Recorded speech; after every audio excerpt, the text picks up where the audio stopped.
What is up, everybody? Okay, back to the interesting event that is Summer 6. I wish I had nice things to say about it, but I do not. I think you can use adult Kama today, though, so we can see her animations and whatnot. Let's see what we got here. I did record all the animations for the shark trash mob, though. That's the most exciting thing from this event. I'm trying to think of what other mobs I want to record, like the animations for. Definitely the Bloodborne guys. Trying to think what else really stands out. Some of the alligator crit animation and NP are pretty cool. And hey, Omega Beast, and again, thank you, Boy and Lucky, for the resubs. And Omega Beast, thank you for the 17 months, man.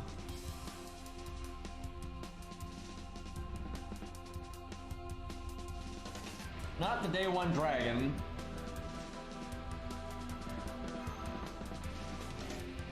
Yeah, I don't think the part 2 banner, it's not for a few more days.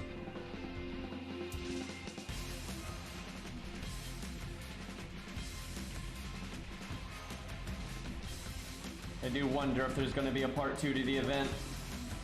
I don't know. These seem to be kind of low effort right now, so we'll see.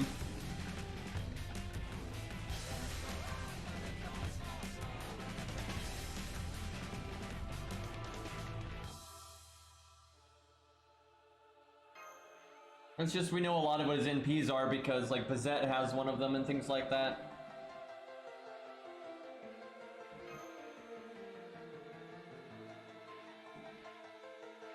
Not a whole lot happening right now. Honestly, one of my favorite parts of this event was just the Nightingale solo, because you had to actually play halfway decently. Oh, there's Kama again.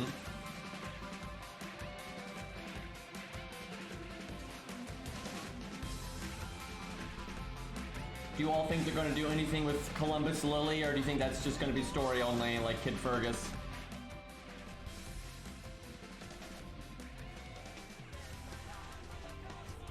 I'm kind of thinking story only.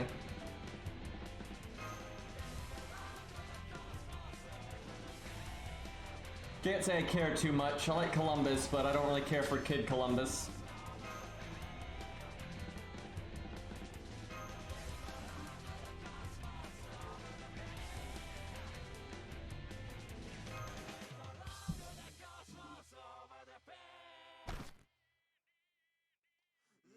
Oh yeah, Kiara Lily was a thing. I forgot about that. Probably would have been happy to not remember that one.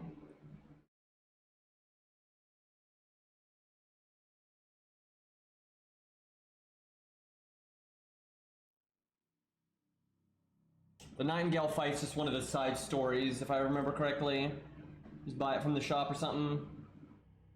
Alright, there she is. Let me guess, Craft Essence doesn't have any stats on it. So when I was trying to record the sharks animations, and I wanted to make sure I got the crit animation, the NP animation, and stuff like that. So I used the assassin node because the assassin shark gets his NP faster.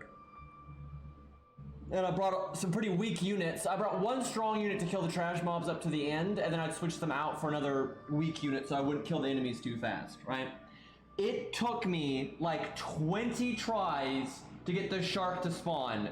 I had to use multiple apples because I just did it over and over and over, and he just never fucking spawned. Thankfully, when he spawned the one time, I was able to get recorded what I needed recorded, but it took so long, dude. Like, what the hell? Alright, they're berserkers, so hopefully they can kill my taunt walls.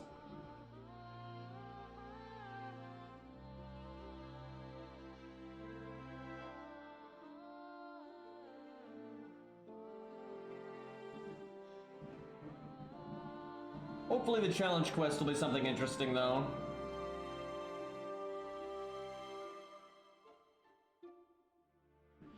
Not really sure when that's going to unlock. Okay, we have permanent star gen down, so won't really get to see what her star gen is like. I never really paid attention when we used her before.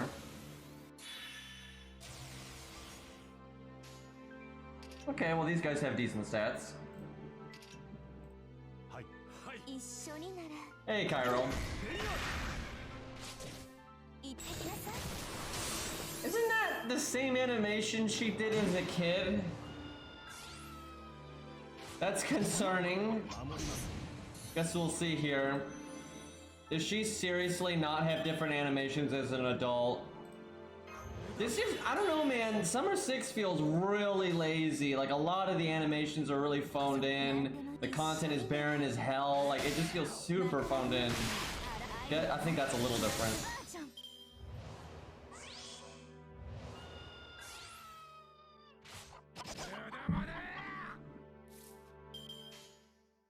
Let's see, I guess we just smacked the drag. Oh, they didn't kill Leo. I am concerned. Yeah, I think the extra quick animation might be different, like the second one. That's definitely the same. Okay, I'm getting my arts and quicks confused here. That's the same, I'm sure. Like, the spin part's the same and that part's the same. I don't know about that other quick. I think that one she did in the air must have been Buster then or something. I'm out of my mind. How is she almost dead, but Leonidas is still alive? What are we doing here? Alright, let's see the NP.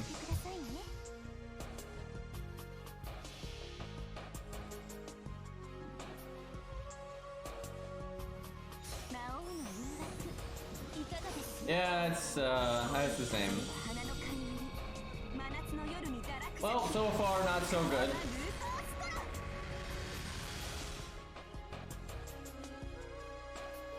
Like how chat keeps saying the same thing over and over like that means anything. Yeah, guys, there's no difference between children and teenagers. No need for that to have different animations.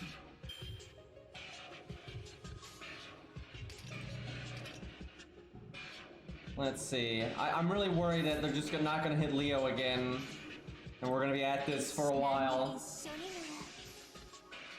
It literally doesn't. This game's not uniform like that. Like, go through every unit in this game, and if you think you're gonna find that kind of uniform in how they do animations, you're out of your mind.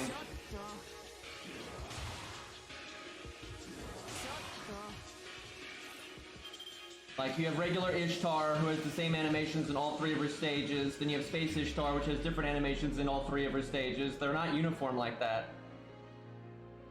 So, she's literally about to die, and Leo is still alive, when she is level 90, and Leo is level 1. You have got to be kidding me right now.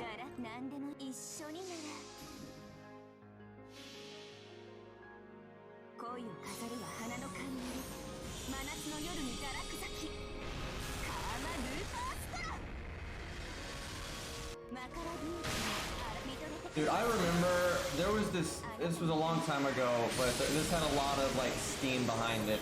There was like this weird fucking theory that like they were trying to predict who would be the Christmas welfares, because like at the time there was all like 3 Christmas welfares, like the first 3 or something, and they were like, it's always like a major character in like the singularities in order or something. It was so stupid, and obviously that didn't pan out at all, because like FGO is just not uniform like that.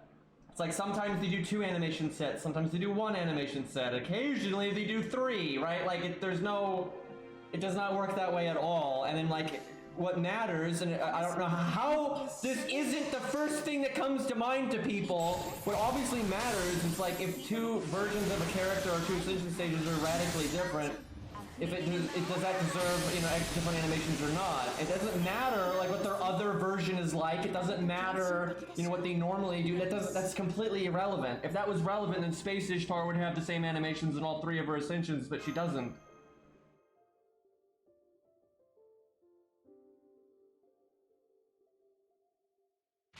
Well, that was boring.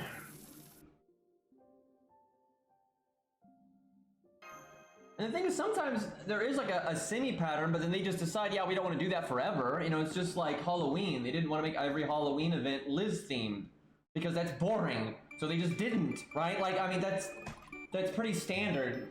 And like, especially when it comes to animation sets, there is no consistency with FGO, and there never has been. It's not just about new characters having, you know, X or Y amount of animations. They're not consistent with like anything, like if they have extra, like a 3rd Buster animation or not, if they have like a long range and close range version of an attack, just how much effort they put into it. I mean, look at Caligula next to Boudica, right? There's no standard here, right? And again, you look at Ishtar and Space Ishtar, they don't follow a formula based on like what the other version of themselves are like. It's not, I wish I could say it's a character by character basis, but it's not. You know, it's more of about like how popular they think the character is, how much time do they have to work on the animations relative to other things. That, if anything, is what really dictates, you know, what characters get. Now, there's some exceptions, because there are some characters out there that are going to have different ascensions where they just, if they like it or not, they're just going to absolutely have to change their animation sometimes. But, you know, a lot of it, I think, really comes down to, you know, how busy they are, you know, how much staff they have, how much they care, you know, I think that kind of stuff a lot of times ends up dictating, you know, things like what Boudica's animations look like. I really do think the reason why, this is just a guess, there's literally nothing to base this on, like it's just total guesswork on my part, but I really do think the reason why Caligula has more effort put into his animations than Boudica does is because I really do think they had intended to give Caligula an animation update with Lost Belt 5. Like, I bet you Titan Moon was like, yeah, we're gonna use Caligula in the story, so give Caligula an animation update, and they didn't, it wasn't ready in time. And they were just like, sorry guys, it wasn't done in time.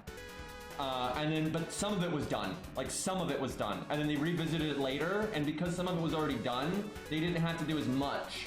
So he got, in total, like, more, you know, quality, because it was done over time, and they're like, because like, when they revisited it, they may have given him the same amount of time that they gave Boudica, but he already had some done, so he actually, in total, got more work in, if that makes any sense. Not just a guess, but we know, they even said in an interview, that they do pick animation updates based on like what's relevant and things like that. And when Caligula finally got his animation update, he wasn't relevant. Like, that's a fact. He said they picked animation updates based on what Titan Moon says and based on like who's important in events or in the main story. And when Caligula got his animation update, he wasn't important in any way, but he had been a while ago, right? And he didn't get an animation update. So I mean, I really think Caligula was supposed to get it in Lost Ball 5, and they just missed the boat, if you will.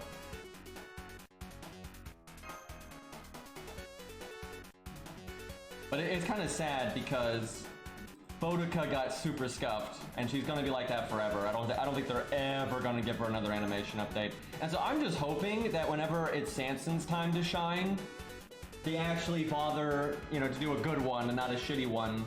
And I really hope Phantom, this is not gonna happen. This is absolutely copium, I'm so sure of it, but, you know, I was just talking a minute ago about, like, some servants getting more than one animation set, and they're not exactly consistent with that, which, I mean, they're not. I mean, even Hans, for God's sakes, has some alternate animations for his stage 1, right? But Phantom should get 2 animation sets for his stage 1 and his stage 2, because those are very similar. and then stage 3, which is you know, more different, obviously, because of the whole you know, no claws and not flying anymore and all that kind of stuff. He's more, you know, normal looking, if you will. But they're not gonna do that. I think maybe they do a slight adjustment to his animations because of that, but I do not think they're gonna put enough effort. I'm sure they might even realize, yeah, it'd be cool if Phantom could have 2 animation sets, but he's Phantom of the Opera and no one cares, so let's not put the time into that. That's kind of what I expect to see.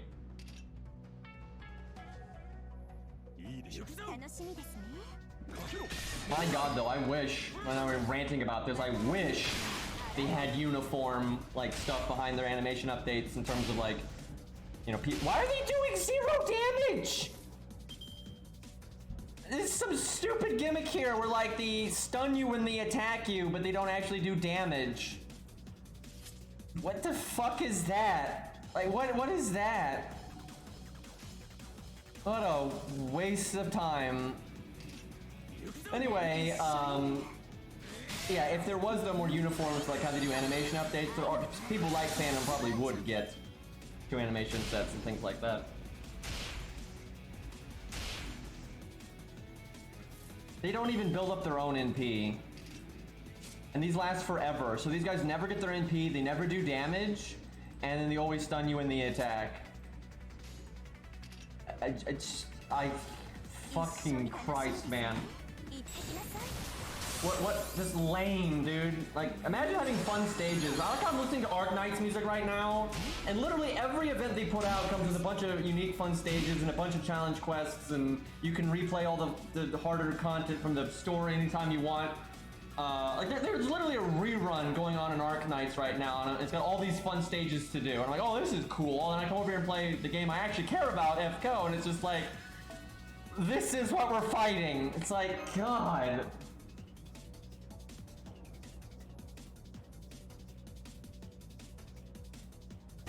Wow, they got a story sprite?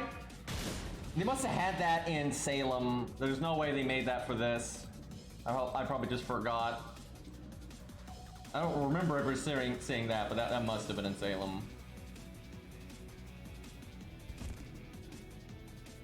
The thing is, they know how to make good stages. I gotta give it to them, right? That whoever, I don't know who's in charge of it, but whoever is in charge of, like, their harder content is, and just even like the bonus floors in the recent tower event, they're really well designed. It is very clever. I don't think a lot of people could come up with stage design that, like, creative and fresh. Like, they really do a good job.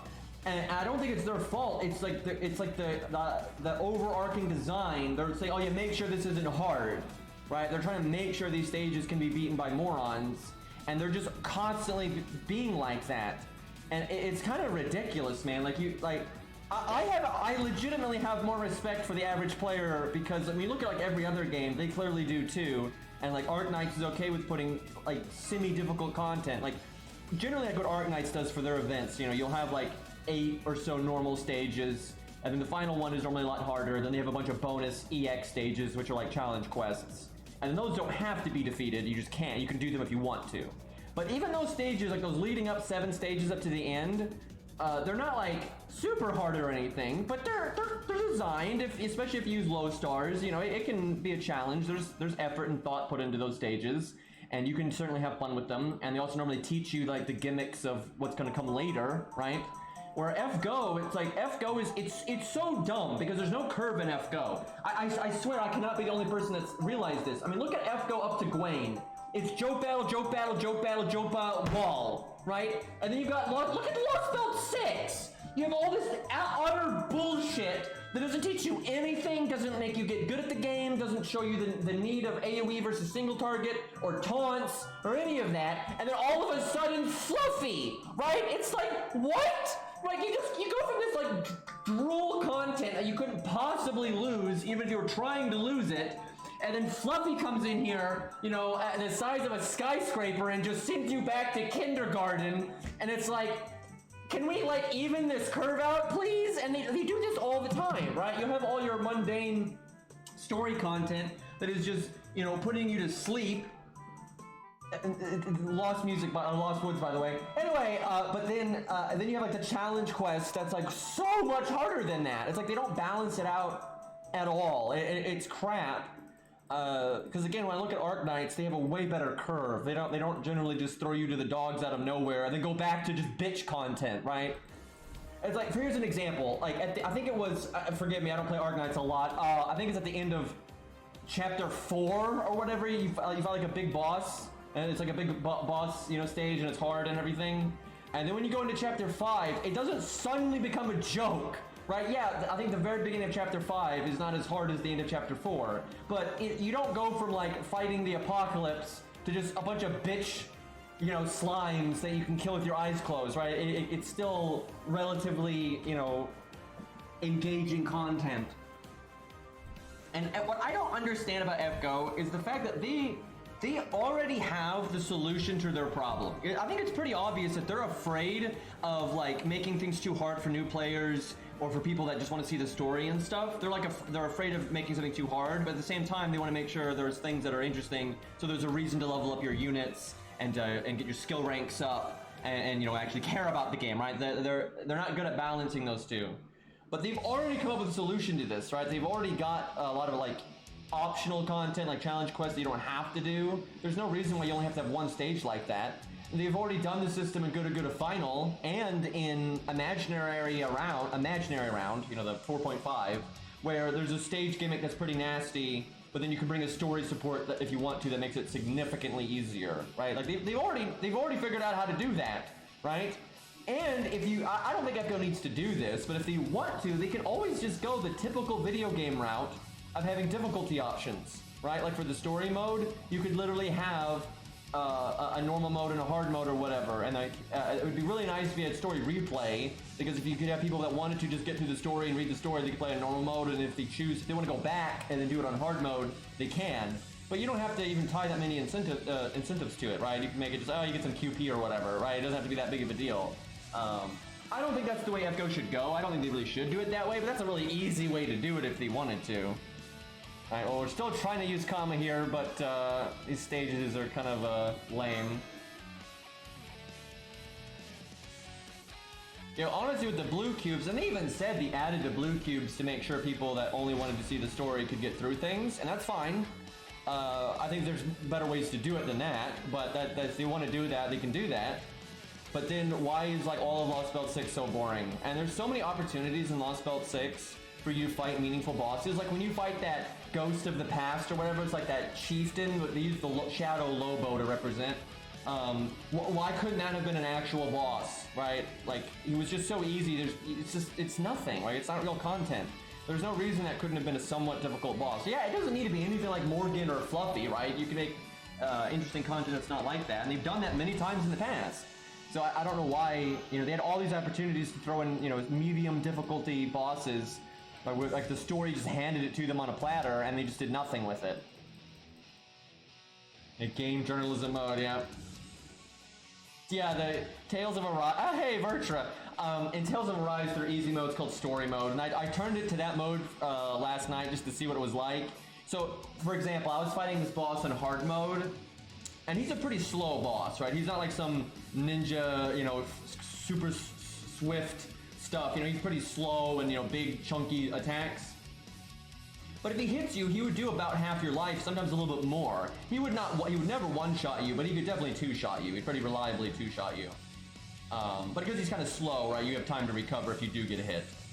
But on story mode, he would do like 1/20th of your life.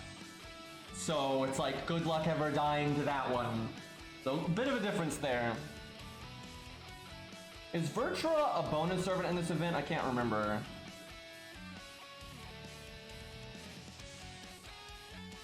I know Black Bart is, but he hasn't been in the story yet, so if he doesn't show up at all, that would actually lend credibility to there being a part 2. She is? Okay, that makes sense. That does make me think that Black Bart's going to show up at some point.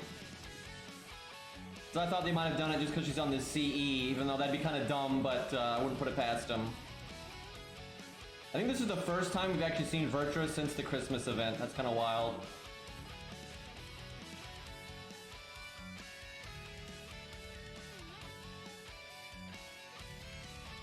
Oh, you're right. Van Gogh's a bonus servant, isn't she? Oh, great. Wait a minute, chat. Is there still hope Hey, actually, we should maybe if you don't, they're gonna be bitches. Let me before I reset. I want to actually fight this with a unit I care about. But I have a feeling this isn't a real fight. I don't think this is okay. I'm still worried that if you break the first health bar, it's gonna end. But here, we'll try to fight this. So she has permanent damage resistance, kind of like Dwayne. Looks like.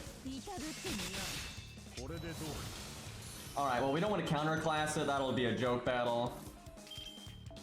I wish we could use Siegfried because she's a dragon, but he's counterclassing, so that would be way too much.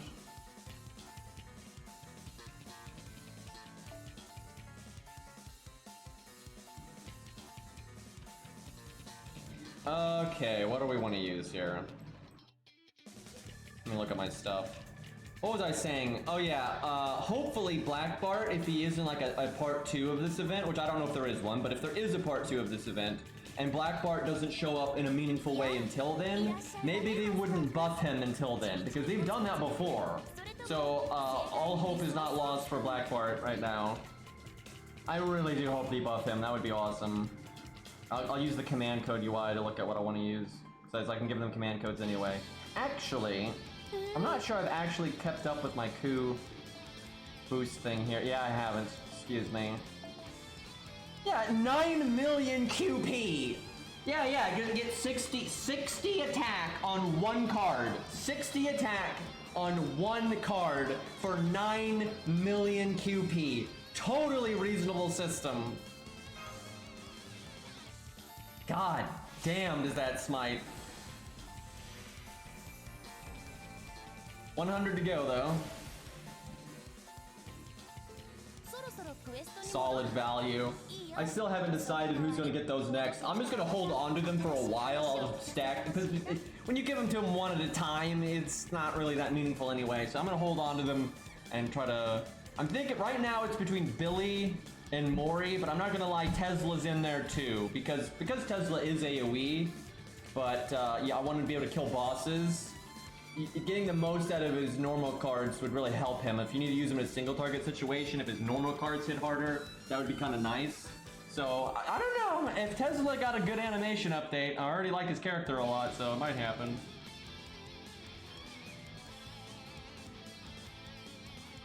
At least Baldy actually gets a lot of use out of them for sure. Alright, let me unequip these.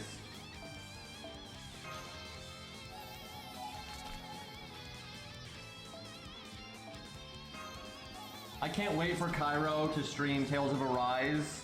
I wanna watch him fight that first like major story boss and all that, and see what he thinks of all the batshit insane storytelling.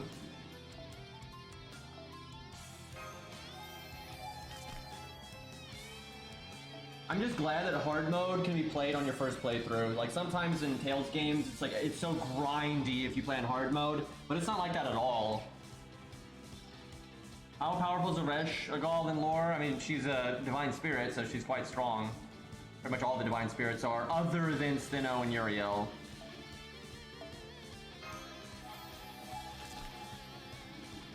Yeah, so far, out of... I'm not super far into the game, but so far, Tales of Arise is probably got the best hard mode I've seen, because it doesn't make the enemies crazy budget bullet spongy, and it doesn't seem to affect your XP gain or anything like that. It's mostly, they do have more health, but they don't feel that tanky. It's mostly that they hit harder. That's definitely the most noticeable thing. And because the game is a bit more action-y and everything, that works really well, so I don't mind it. It's not as good as hard mode in like Ninja Gaiden. I think Ninja Gaiden Black has like the best difficulty settings ever, because it barely affects enemy stats.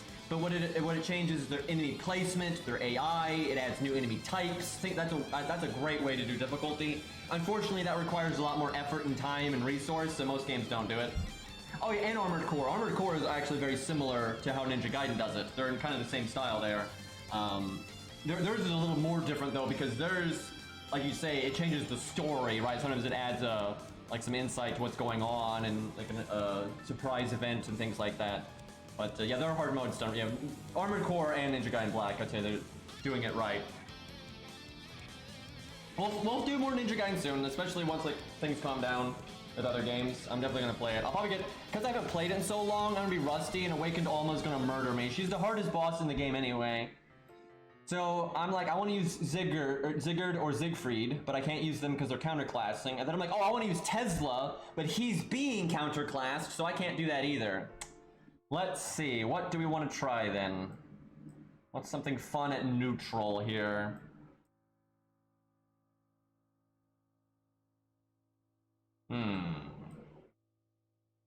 I could use Ku. I haven't used my Ku in a while, to be honest. Dantes, that's, he's really bad at soloing, unfortunately. You know what, I'm gonna use Ku. I know it's really boring, because everyone's like, oh, you always use Ku, but the thing is, I don't. Like, I actually don't use Ku that much anymore, because he's so broken, and I use him a lot in the past. But I don't use him that much, recently. I test him a lot, like, off-stream, but in terms of videos and on-stream, I'm pretty sparing with him, I would say.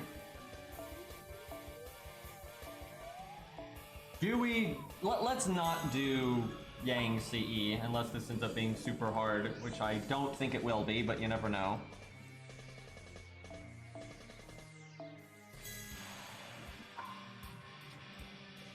Bertra's skills that she can cast aren't anything I really need to counter with. Although, you know what? She does do bonus damage to Divinity, so that's kind of nasty. And I think you can get rid of that. That one of those... I don't remember which one, but one of the command codes in the Little Big Tengu event removes special damage. And that would probably get rid of the bonus damage to Divinity, but let's see how we do without.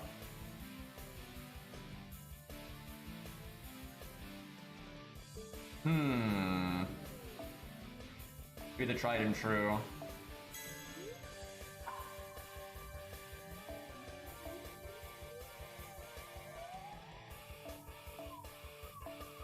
So that's kind of cool in our Buster cards. We have extra attack from being level 100. We have extra attack from being 2k foed.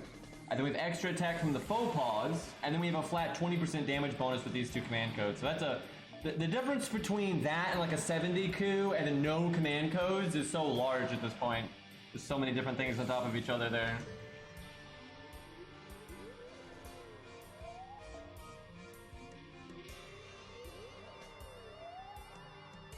They have not updated the command code UI in any way. It is still as garbage as ever.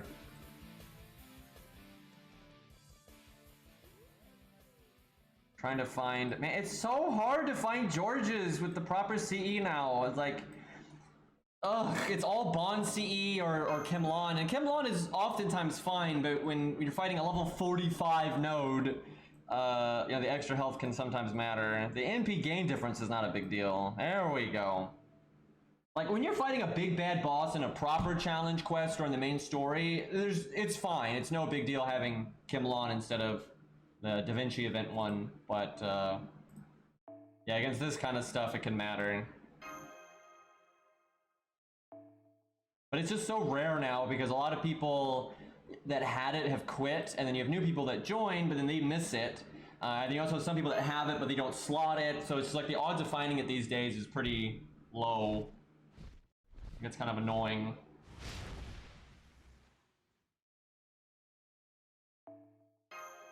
Yeah, maybe they'll bring that event back someday, but it's not that popular of an event.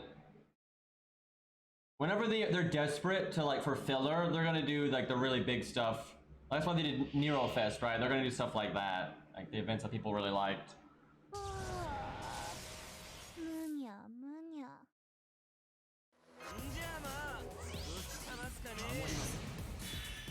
All right.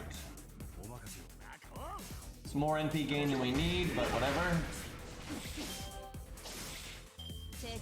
Her damage resist seems to be against something specific. Well, she already has her anti-divine.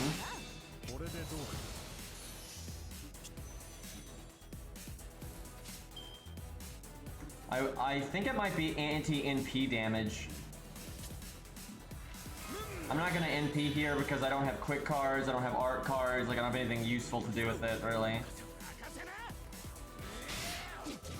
Yeah, you can see she's not getting... I know that had damage resist on it, that buster. You can tell she's getting it because like when you attack, the icon will pop up. Well, let's see what happens. I'm gonna do slow-mo so I can pay attention. Yeah, lottery stuff, and then just some of the events that people really liked, story-wise and setting-wise. Like CCC, you know, there's no surprise that got a main interlude.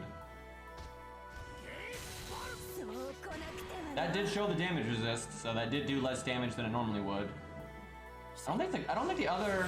So that one's not. I wonder how this works then. It might be NP and Buster attacks. Because that previous Buster attack had damage resist on it. It's either that or it's random. It could be random, but it's got like the text and the kanji in it that looks like the NP text, I think, so...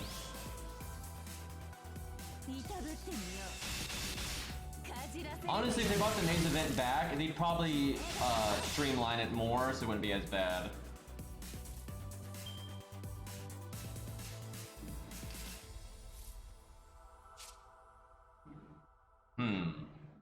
Wonder how this evade works. Could just be 3-hit evade.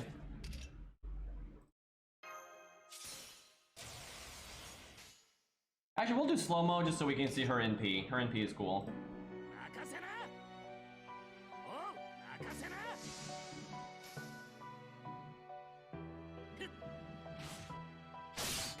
It's RNG evade. It's either that or it only evades Buster or NP or something specific like that, but she didn't evade a single one of those. What is going on? Look at all these gimmicks that don't matter. It's like, look, I'm a boss with a bunch of gimmicks and none of it is relevant at all. I could have used a significantly weaker unit. How low can we go, I wonder, if we mess around with this? Hey Babylon, thank you for the sub. 5 months, I appreciate it, man.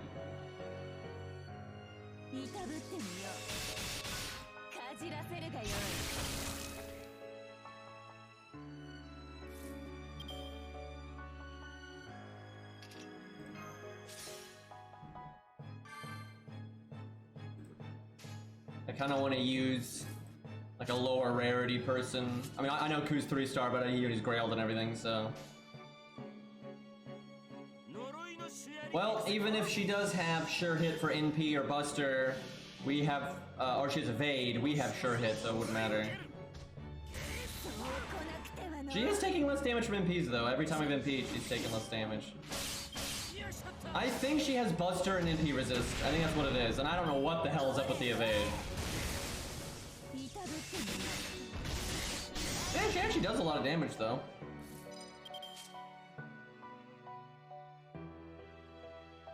Yeah, I think it's NP and Buster. That's what it seems like. All right, let's downgrade our unit a bit. I don't know though. If you do this at neutral, I could see some people getting smacked. Maybe you do like a 3-star that is counterclassic, like Fergus or something, and see how that does. If she does have anti-Buster, Fergus would potentially be quite bad.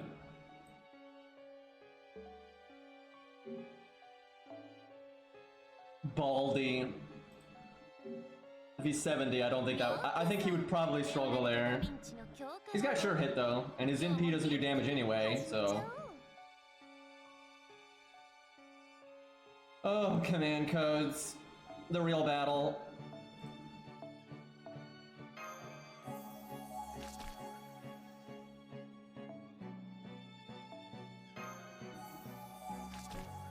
Gilius. If I had a properly upgraded Saber Gilius, I would do that, but mine's scuffed as hell, and I doubt anyone in chat has one that's like 10, 10, 10, level 70 or anything like that. But if I had it, I would try it. I really should level him properly. It's just skill gems. That's the problem. I don't want to give him the skill gems.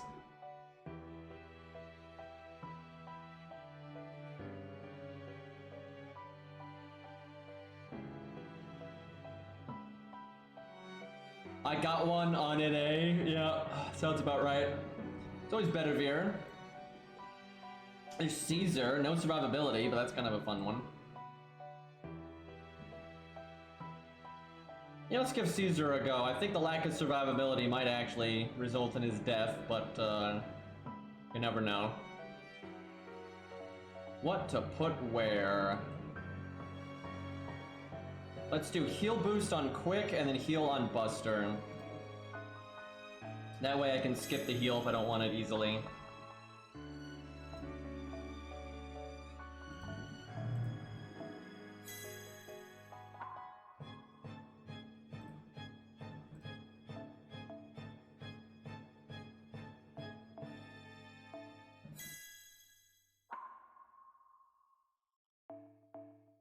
I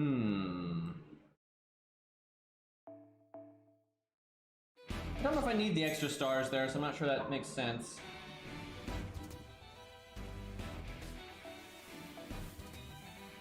It doesn't seem to take as much damage from Buster. I could give him Pierce and Vulnerability, but that might be kind of cheesy there.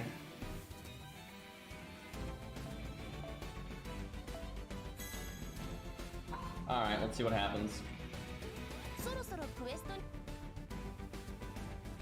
I feel like when you're counterclassing, her damage resist won't be nearly enough to stop her from just getting melted. Max with the save. I feel like Max bails me out all the time when I'm looking for Georges and things like that.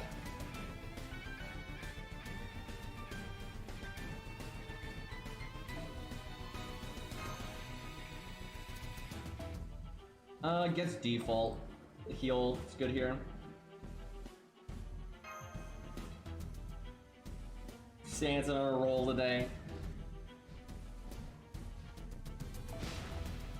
Not enough of a roll to get an animation update though. You should not be able to give the same command code to multiple people. That would be stupid. And there's no need for it. You can easily fix the UI without doing that. I've explained so many times how, like, in such a basic bitch way, how easily you can fix the command code UI. I don't think I need to do it for, like, the trillionth time.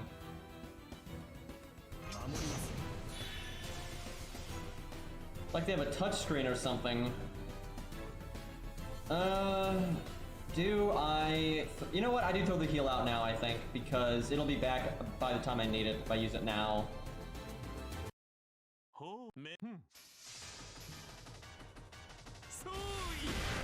You can give Caligula another hit on his art, that'd be fine. There are some units though that you cannot do that with, but like Hans, you really cannot give Hans a higher hit count on his art. But because of the way his gain rate is. But there are definitely some units that you could and it wouldn't be a big deal.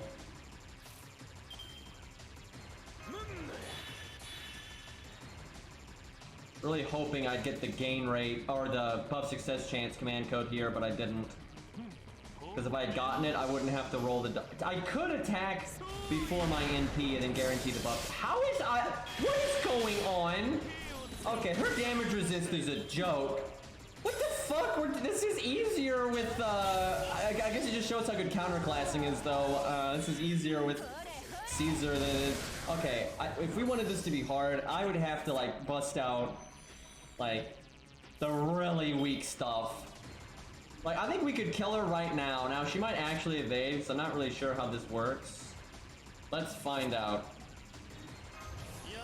Even Jason, I think, could handle this.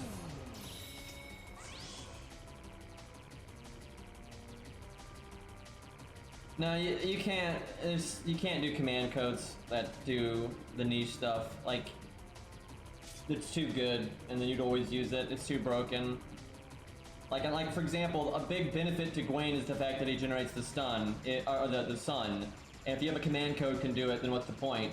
And like if you can just apply Dragon with a command code, then what's George for, right? Like that's terrible. The only thing there's only a few times that it would be okay, and like in some of the niches that are just garbage, right? Like Sanson, right? Oh, if there was a command code that gave you your human bonus, that's not gonna make Sanson broken at all, and it wouldn't put anyone else out of a job. However, it makes no sense, so I don't think they're gonna do that. But for the most part, you really just can't do that. You could probably do jungle just because there's so little that does that, but you could also just make Taiga and be able to create jungle on her own. Oh yeah, Vinch exists now. That's true. So yeah, because of Vinch, actually, you couldn't do that. That's a good point. That's a whole problem with power creep though when they do stuff like that. You make something like 2030 when it came out wasn't a big deal, but now 2030 is just ridiculous.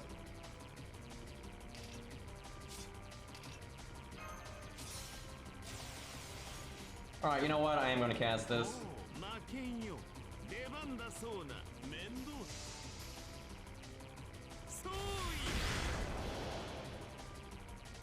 Will she evade?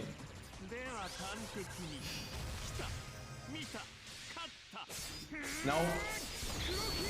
Okay, I'm just moving on. That's too easy of a stage to look at him doing 200k with no just solo, no event bonus, no event CE. That was just 70 Caesar. That was just pure vanilla 70 Caesar. Obviously, we had the command code to guarantee that we landed the attack buffs, but I mean that's pretty easy to do. And yeah, level 70 doing 200,000. Man, I really want to see Caesar at level 100 and 2k foe. I really want to see that. I mean, hell, now you could go 120, I suppose. I think he could just have such insane NP damage at that point.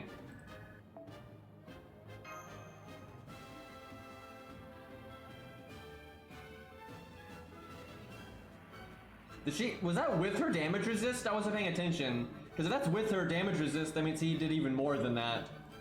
I have a feeling her damage resist is only like 20% though. I think it's like 20% for Buster cards and NP. I think that's what it is. It's my guess anyway.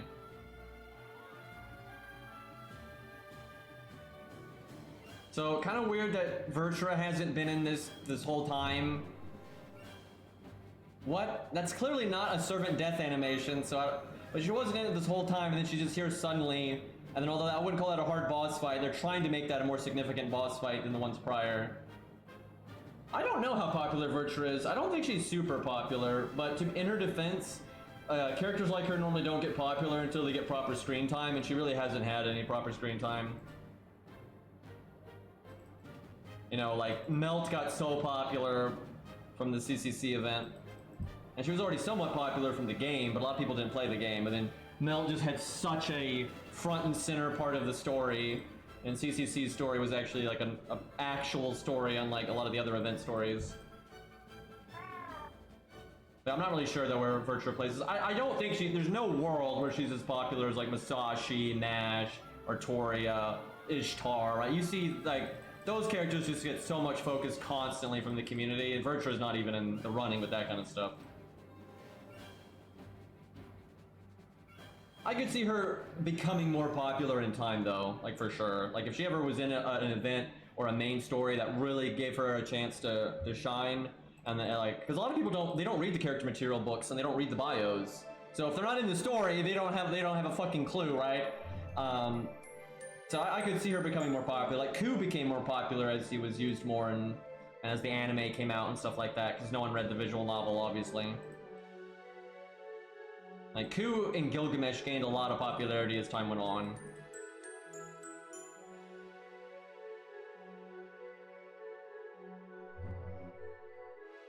I don't know why she keeps appearing and disappearing.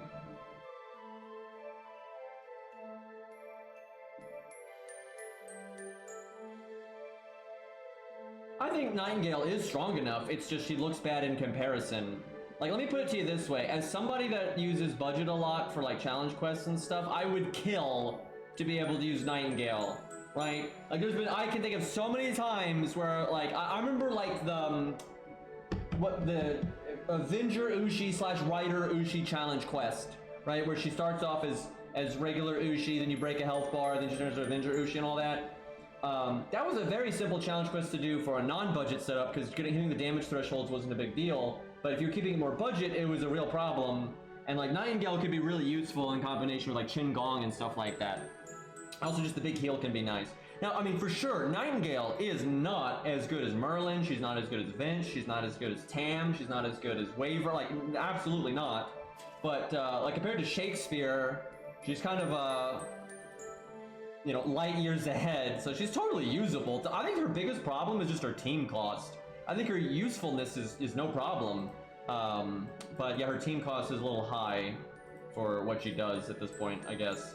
But there's some 4-star supports that are kind of in her power range, I would say. Who would you kill, though?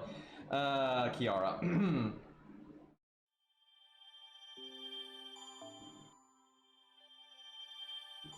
3 chests. Hey, look, that's 3 million of the 9 million I just spent. I'll take it.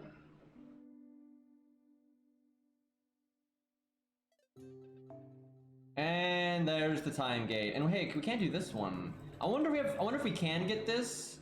Like, normally we can do these blue ones after doing the main story. I wonder if I can do something to unlock that. Let me see. So at no point in this event have I farmed the beer cups, and I really need to do that. I haven't really farmed at all this event, but I will at some point. Maybe these side quests will oh, level 70, chat! We're getting somewhere. Chat, imagine if these coins... Seriously, imagine if these coins were universal coins that you could use on any servant you want.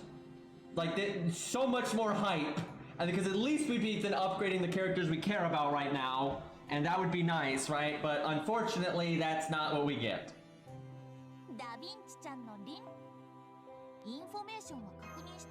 Let me look at how many points I'm gonna need.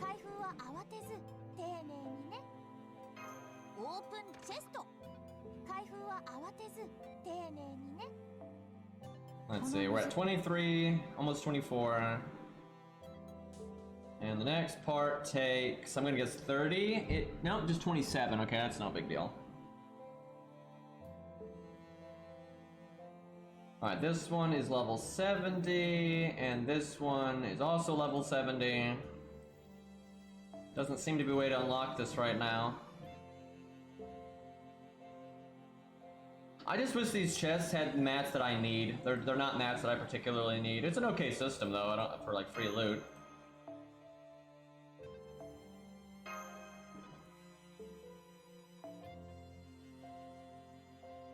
Okay. Well, there we go. I mean, what else would we use?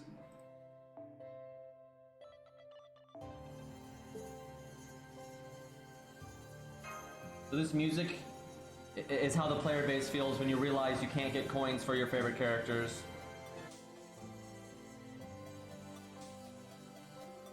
Feels bad, man.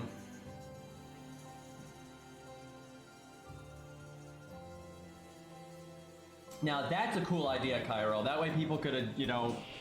Oh crap, I might need to record these guys' animations. Are these guys in any free quests? Because I don't even remember, but I think they have an EP animation that's kind of cool. And I don't think you can actually fight these things at will. I don't think they're in any permanent quests right now. And I'm wanting to record a lot of the cool animations out there. Does anybody know? Are any of these snakes in any of the free quests? Specifically the green ones, because obviously if I'm going to put one in a video, it's going to be the green one. I think they might be. This song is from, it's called Freedom from Thomas Was Alone, which is a pretty unique video game, I have to say. Pretty fun. If you like puzzle platformers, it's the way to go. Like, it really is interesting. That's a fun game. I like it quite a bit. The puzzles get pretty wild. Doesn't seem anyone is quite sure if they're in free quests or not. Well, if we win, we can always Alt F4. These are only 5 AP, so... I don't actually remember what their NP is. I just have memories of thinking it was pretty cool. Let's actually find out. Let's use this attempt, instead of trying to win, let's see if we can keep one of these guys alive.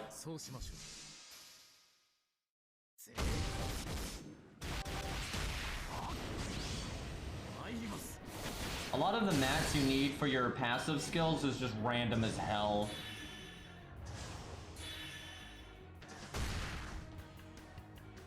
I could actually see Red Hair failing here because this is, his NP just doesn't do enough damage to deal with that one. Now, well, if I was attacking it this whole time, he would kill it, but I'm trying to keep this one alive just because I want it. It's the most likely one to get its NP.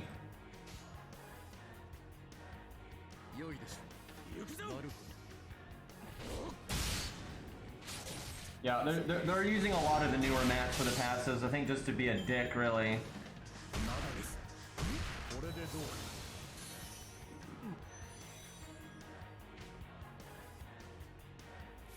I'm gonna put it in slow-mo here so we can see if they crit. See if that's worth anything.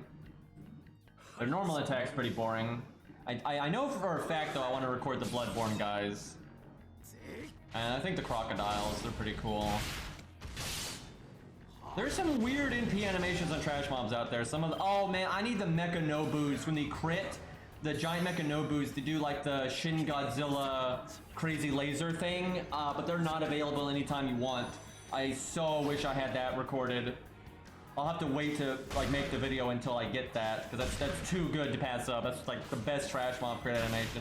That was a really boring crit animation. He just headbutt us harder there. Like, they're snakes. Why are snakes headbutting and not doing like venom spits or bites? Like, come on. And like the wolves headbutt you. I think their crit animation, they bite you though. I think the wolves might have a cool NP animation. I'm not quite sure about that, but I think they might. So that's one we gotta check. Yeah, I want to say they get like super like anime nonsense. They're vegan snakes.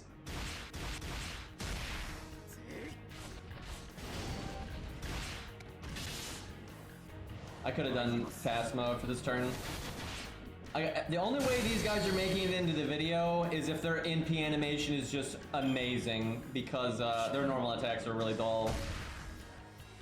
It's actually disappointingly bad. Like, you could have, I mean, it bites. Use your fangs, man. Yeah, I remember wolves howl with their skill, but I'm not 100% sure if they have a good NP. It might be their crit. That's good. We'll see. Thankfully, wolves you can fight anytime you want, so they're easy to record. You know what? I'm gonna NP because, well, no, I'm ever so slightly worried that somehow I would do 64k, so it's not. I'm not trying to win here. Nice crit.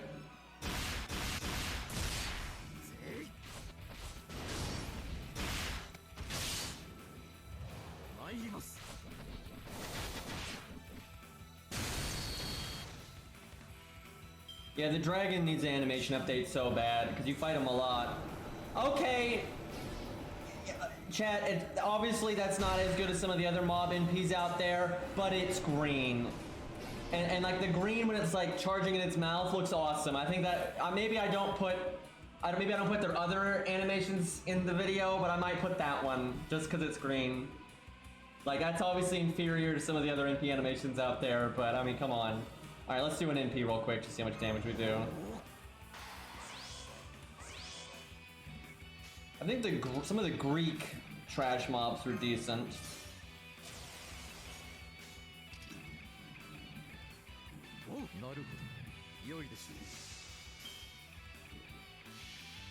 Yeah, I'd make their part of the video like literally just a second long, right? Because like the rest of their stuff is pretty garbage.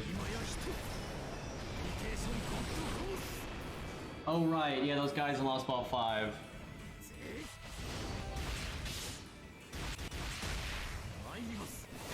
They had some okay animations, I think.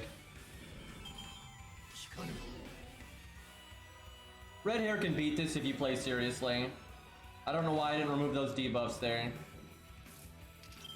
Oh, I don't have Atlas. Never mind. All right, let me cancel though. I'm not 100% sure I have snakes available, so.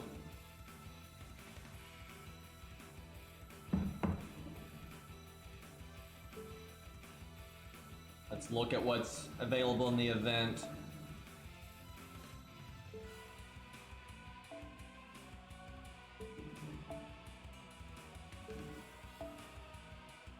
What about the female pirates? I can't remember if they have, because they were added pretty late into the game, so I have no idea what their NP animation is, to be honest. Oh, snake or spider things you can fight in 5.5. Yeah, they're in Agartha, but I just don't remember if it's anything cool. Giants do like a big boulder toss, I think. It's okay, but it's nothing that great. I kind of want to go fight a wolf and see what they do, because I straight up don't remember. Kind of a waste of AP, but let's see. Wolves are in Salem and several other places.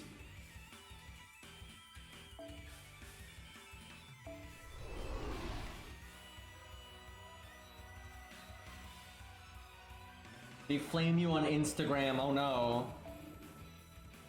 I have no idea about those Cthulhu guys. I don't know about them either. I have no idea what their NP is. Not a clue.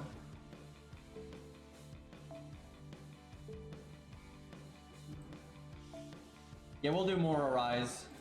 Like, if FGO was poppin', right, there might be some days where I don't play Arise, right? But FGO is not poppin'. Okay, there's wolves there, but I want to see if there's a... Whoops, a different stage. There may not be that many of them. And normally wolves have... There we go. Generally, their health is so low, it can be kind of difficult to... Okay, here's what we're gonna do. We're gonna put Kojiro in the back, and then we'll use the Switch Mystic Code to bring them out, and then we'll bring a bunch of bitches before that.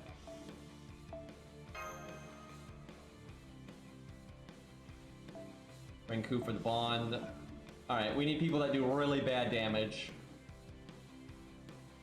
So I don't want them exploding, so I could give them like the Canis, the you know that one craft essence that gives you invulnerability. That one I have more than 3 copies of it, so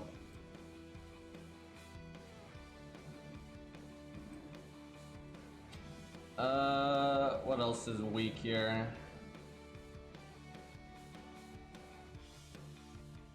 I'd like stuff that has a little bit of health. Oh, no, she's counterclassing. Everything's Berserker or Alter Ego and crap like that. They're like slightly leveled.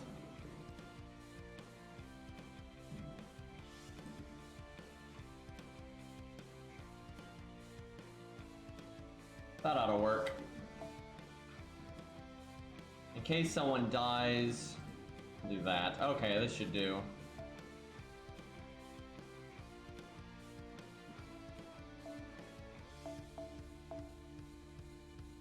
Let's see here. There's one.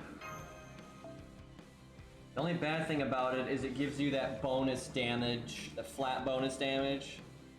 There's the Sunshine one that doesn't. It's a lot harder for me to notice it though. Blends in.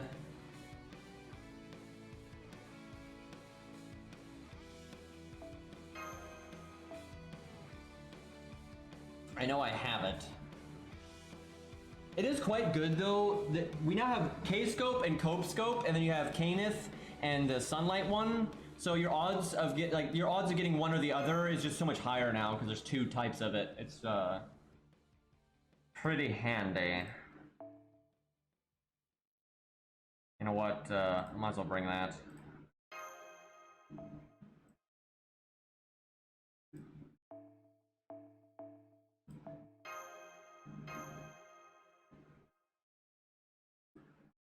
Alright, time to check out the wolf animations.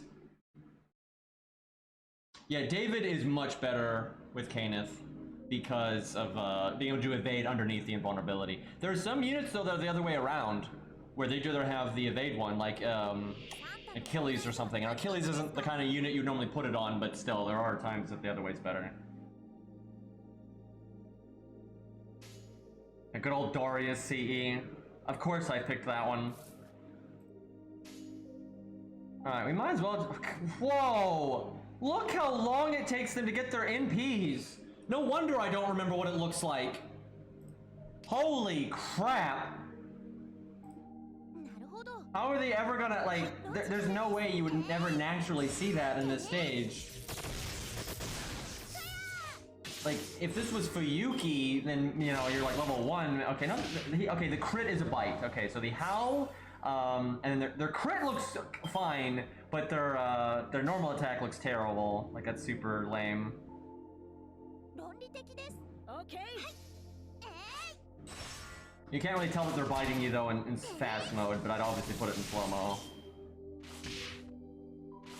Why are they headbutting you? That's just so lazy. I tell you why, it's because it takes less animation work on the dev side. Okay. Why did I open with a buster? Makes me do more damage.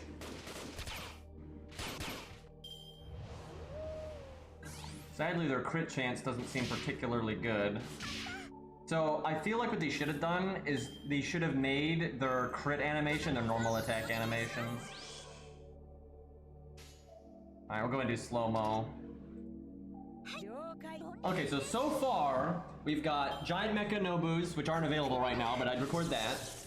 The Bloodborne guys. The Shark, which I've already done. Probably the Wolves. And definitely some stuff from, like, oh, the Crocodiles. The Crocodiles are actually pretty badass when they do their NP. And I don't know about the Lost Belt 5 stuff. I don't really remember. I know the Mecha guys do, like, Excalibur. I don't remember what their, like, crit animation is and stuff. And I don't remember the buff dudes. I don't remember what they do at all for their NP. I kind of want to go check instead of doing Summer 6. It's obviously a terrible use of my AP, but it's kind of a neat thing to see, to be honest.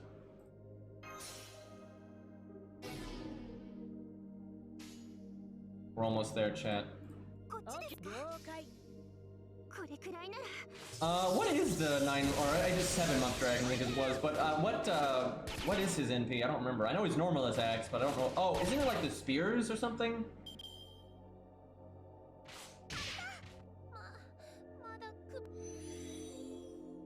I think the Mecha Boar shoots a bunch of missiles, which is kind of wild. But holy crap, the giant Mecha Nobus, their crit animation is so good. Alright, here we go.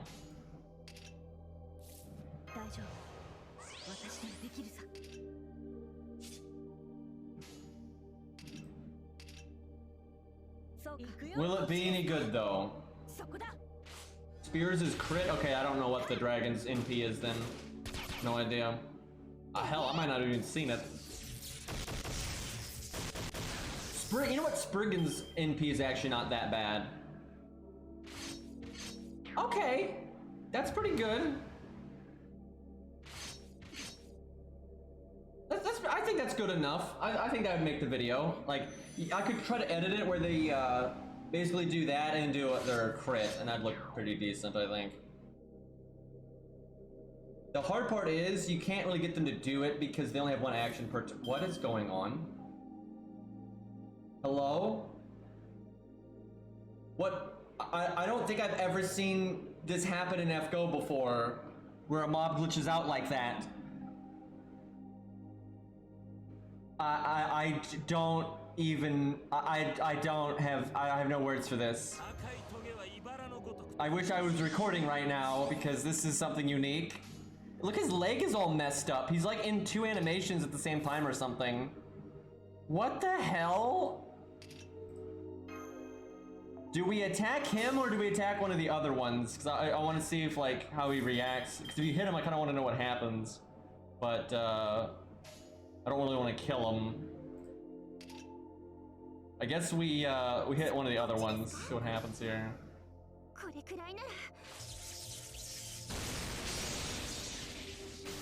He's still not changing. He's just standing there. It'll probably get fixed when he attacks, I figure. Look at that. What on earth? What the hell? Yeah, he just instantly fixed himself. That is so strange. So I'm pretty sure this whole time we've been fucking around.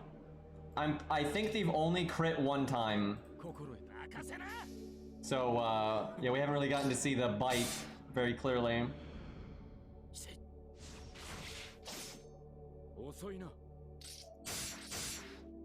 Chat, I just realized if I make this video, there's gonna be comments saying that these animations look better than Day 1 servants, and they're not wrong. Like, seriously, if you go fight the Bloodborne guys, you know, they have a crossbow shot and they charge in and do like the big crit with the axe. That actually looks pretty good, right? And their NP is like a curse, like an explosion attack, right? Like, that's way better than Day 1 stuff. Like, they're not even, if people are gonna make those memes, but they're not wrong. Like, there absolutely are, these mob animations are definitely better than the Day 1 people. Oh, that's fucked up, man. Like, these wolves, their normal attack's not, but their NP is. Like, their NP is definitely better. I'm hoping we'll see the crit again.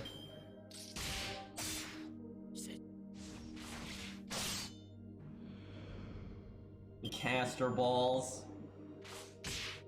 Come on, crit! Damn it!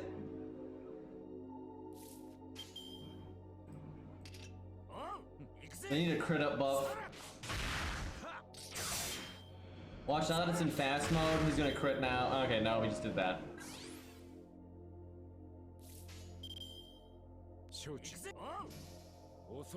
I wonder, I know there's a boss variant of them. I wonder if that one gets more than one action per turn, because if it does, that's probably the one I would try to record. Because then you might be able to get like NP into a crit animation. Because then he's already close to you and he'll do the bite, so it'd look a bit different and stuff like that. That can be kind of interesting sometimes.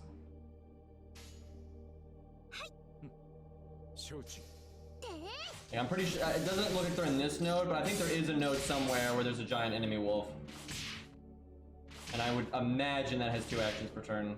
And Kojiro's actually getting the stuffing kicked out of him. I'm kind of just dicking around right now, but still.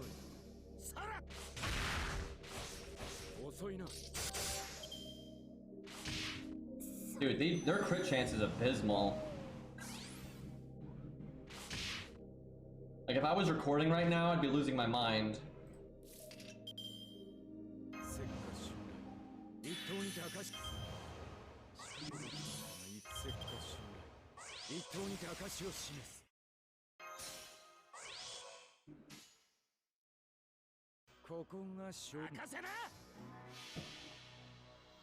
I missed the event sharks. Yeah, they're great. Thankfully, I've got everything recorded for him, nice and neat. Got some good footage.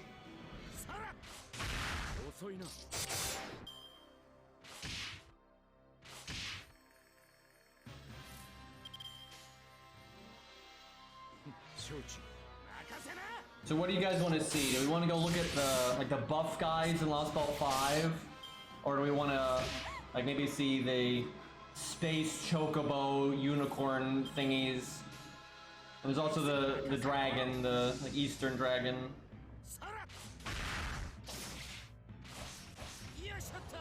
Yeah, Shakespeare, Mozart, Gillius, there's still plenty.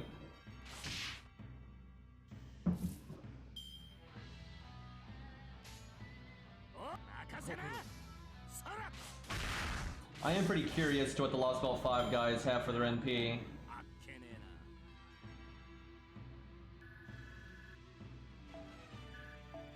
What did there's like that crazy robot thing, like the silver mercury red orb buff removal jackass in Lost Belt 5. I know what their crit is. They kind of like spin and hit you with their tail, and their normal attack is they just kind of like spike stuff. But I don't remember what their NP is. It might just be like a red laser or something. That's what I would expect. Nothing too crazy there. Well, sometimes they do interesting particle effects, so you never know. They're not too bad. I mean, it'd only take a few seconds in the video, right? You would just edit it so it's normal attack, crit, NP, right? That would literally be like 6 seconds, right? So it wouldn't be too bad to record that. I'm not sure the buff guys show up in this place. They might just be in Atlantis. Well, there's the guy I was talking about. Yeah, I think I need to go to Atlantis. So just poke around. Oh yeah, you fight Cerberus in a free quest. And another Cerberus.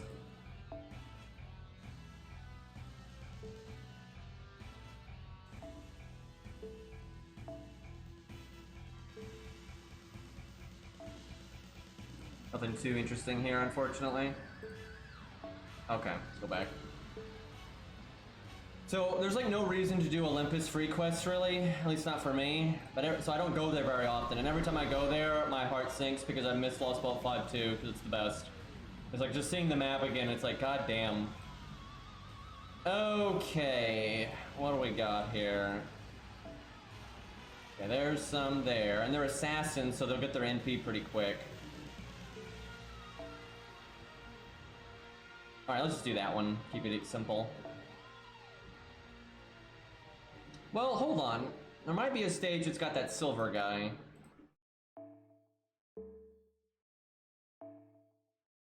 Those are berserkers, though. They take a lot longer to get their NP, generally. Okay, well, this stage you get all types of them. We'll do that one, then.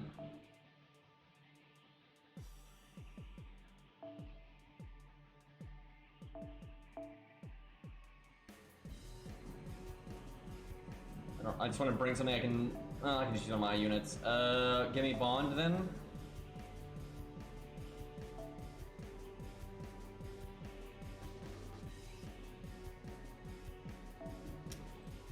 Let's see.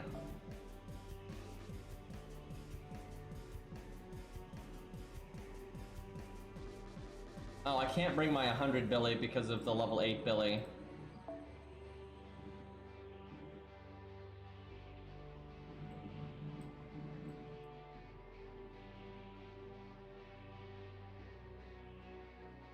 These enemies should be slightly tougher, so it's probably okay to bring Hans.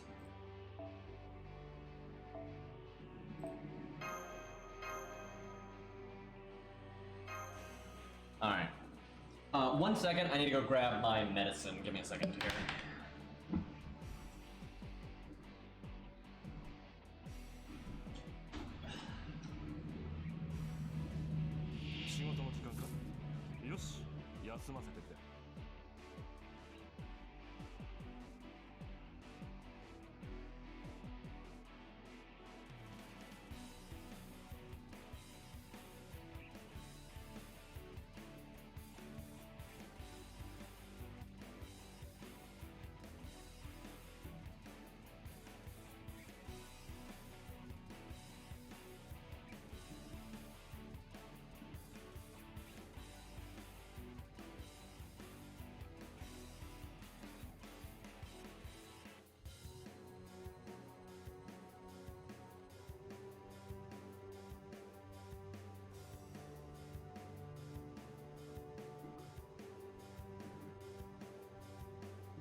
Chat, I would just like to remind everyone that out of the coups that are available in FGO, lore-wise, the strongest one is Proto-Coup, who still never gets any goddamn, like, attention. He finally got a buff.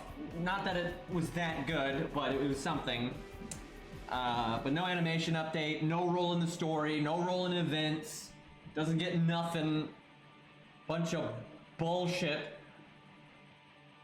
Okay, so we've got an axe one, a sword one, and a pike one, which I think their animations are pretty much the same, but we'll see here. Who? I know, right? We can barely see the axe because we're covering it up with all these cards and UI stuff. I wish he was in the middle. You can see it for like a quick second when you switch screens here. Alright, well, we'll attack the saber one, I guess. Dude, he has a rune that gives him clairvoyance. Like, come on. And he's the only other coup, or other person that has Bulg, that has the cause effect reversal. Which is kinda good. What is that extra attack? That's decent. Oh, okay. Yeah, no, they make the video. That just what you need to do though is you need to kill 2 of them and have 1 left. Their attacks always look better when it's the same guy doing it. Like if they do like their normal attack and do a crit, it always looks better. It's kind of tricky to line that up. So I want it to be the axe one because he looks awesome, but he's the hardest one to keep alive, and he takes the longest to get his NP. But we'll see. And I don't know how many actions per turn they get. The dream would be you record him doing NP into normal attack into crit. That stuff like that can look really cool. Because when you have to reset and go back to the starting area, it doesn't normally look as good.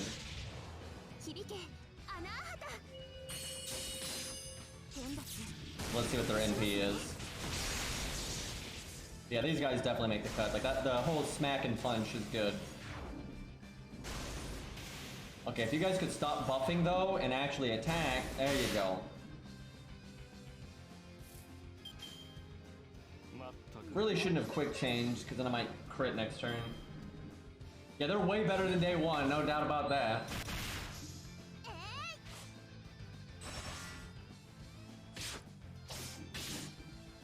Zero damage. It's because they have an inherent damage cut. The assassin is the logical one to keep alive to show off the animations because he's so much more likely to crit. It's just, honestly, I think the pike is probably the lamest weapon when I look at it. Like, the pike is pretty... I mean, look at these guys, right? Like, the other two look like really ready to, you know, brawl here, and that guy's like, I got a ice pick.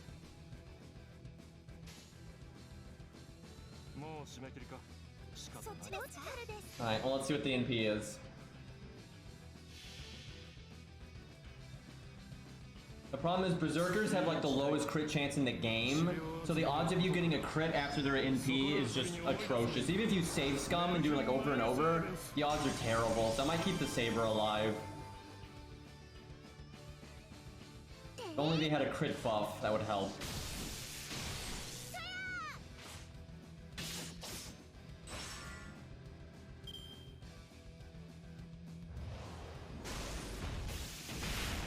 That's okay, it's not the best, but see that, he just crit. Damn it, I just said Berserkers don't crit and that Berserker just crit. But yeah, I wanted to get the NP and then right into the slash punch.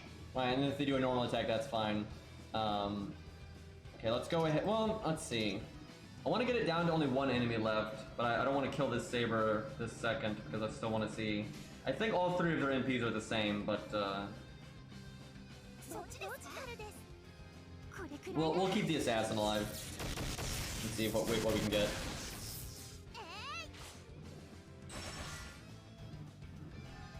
Probably do fast mode though until they're actually ready.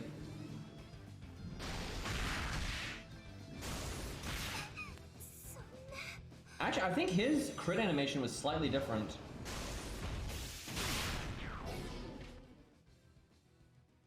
What? Seriously, can someone explain to me why their animations are better than day one people? And what I really mean is how come they haven't updated the day one people, right? Like it's just, it's messed up, man.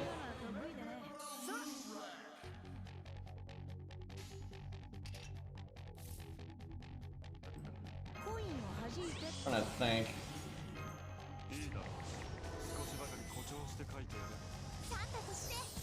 I don't think the Berserker's NP will be different. They're all pretty much the same, so...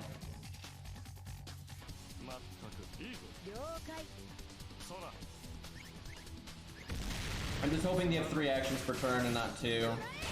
They're gold, so they might.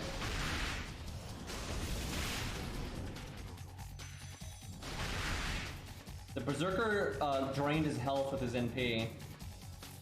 Some flavor right there.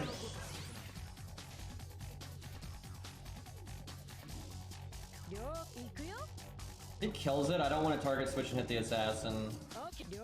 We'll do that. Oh yeah, the black blobs. They get a spot. They're not like the best animations, but they're alright. And then again, it doesn't take very long, and they actually have a decent crit chance, so... Yeah, I like that crit animation of theirs though, it's pretty cool.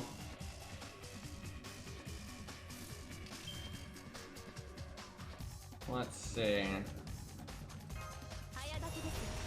Can I kill the Saber here? Yeah, I can just NP him.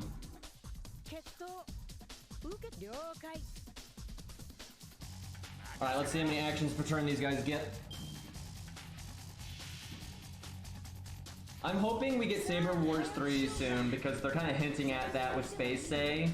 And if that happens, I legitimately think Billy will get an animation update.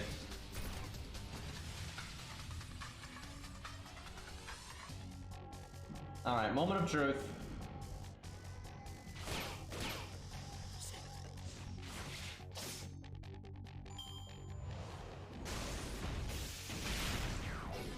He drains his HP too, actually. Damn, he still goes back. He still goes back. A lot of them don't do that. They'll NP and then go right into their attacks, but he still jumps back. Well, they only have 2 actions per turn. Let's see what happens if he attacks twice in a row, though. Because sometimes they have like an up-close one. Kind of hard not to do a lot of damage here.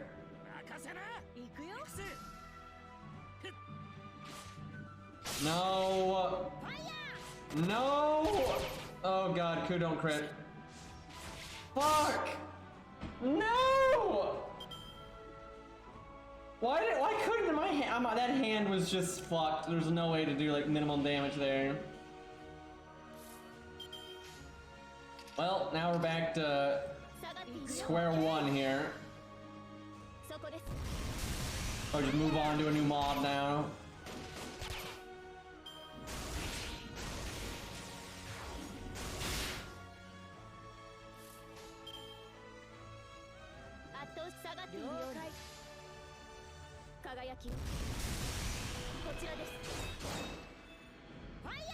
Giving him the bonk.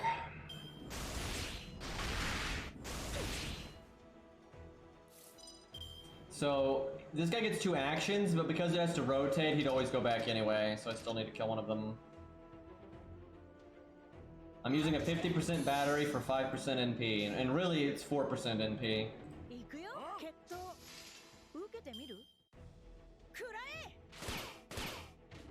Calamity Jane is not popular enough to ever get a costume. Her best bet would be to get an alternate version, but even that doesn't seem particularly likely.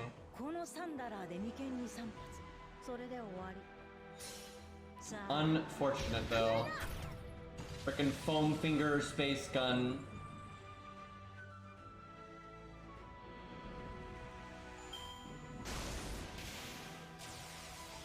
Well, he's not gonna attack twice because he buffed.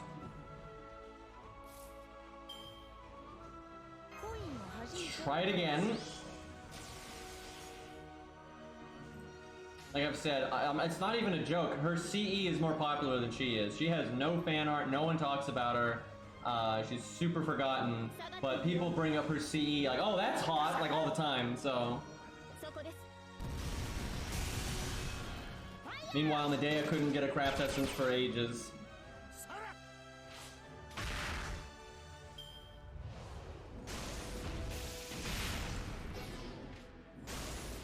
Yeah, I seriously, I need a turn where he attacks twice and it's not his NP. I swear, every time it's like he's either NPing or he buffs, so we've never had the opportunity, or we had to kill him, right? We've never had the opportunity to actually see this.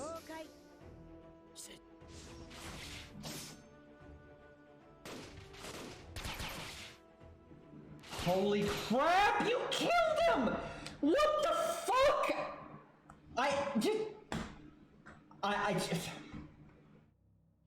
don't even, dude. I don't even. That's ridiculous. Like, are you fucking kidding me right now? I just want to see if when they attack twice in a row, if they don't jump backwards, because I suspect they don't.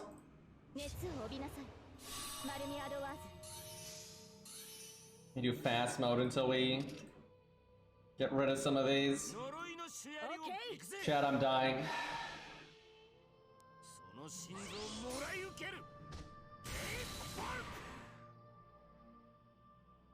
At least, though, their animations are good enough to be in the video. We got that far.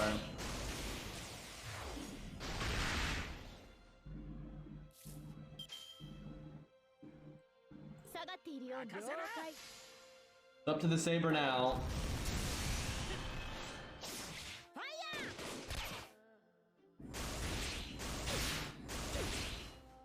Her Fey eyes coming into play multiple times there. It's like the second time. Can I kill it this turn? Yeah, I think I can. Alright, just don't buff.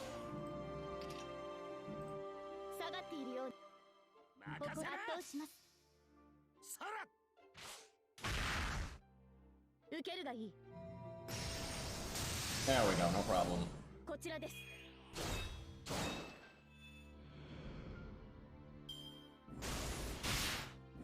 Okay, well, at least now I know that he does indeed not have to jump back if he's already close.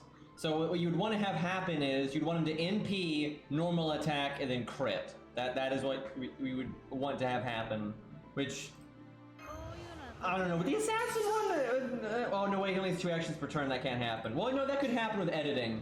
You could edit it with edit. If you have him attack the same person, like I did with those unlimited videos where I like do way more than a brave chain, right? They do like every animation at once. If you edit it like that, you can do it. You just need him to attack the same person. When he MPs, the next turn you need him to attack the same person twice. Oh, that's the problem though. That's the problem because he can target switch. So you would need to like be in a solo or something and then save scum a lot. Or Qingong, yeah, you could taunt. Taunt would be a good idea. Because yeah, otherwise he'll hit one and then target switch and hit the other. So yeah, we're gonna need to use taunts for that. That's gonna be a pain. That's gonna be such a pain.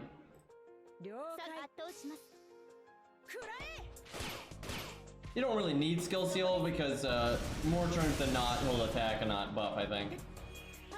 Because with editing, you can combine 2 turns, right? You do the NP on 1 turn, and then you edit it like with the other turn where you double attack. As long as he's attacking the same enemy, like if George has taunt, it's always the same enemy, it's not a problem.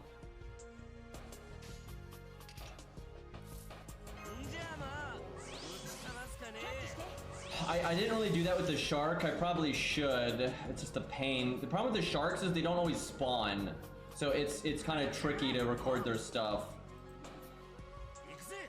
But when I was doing the shark one, I didn't really think about using a taunt to make sure he always attacked the same person. I didn't think about that.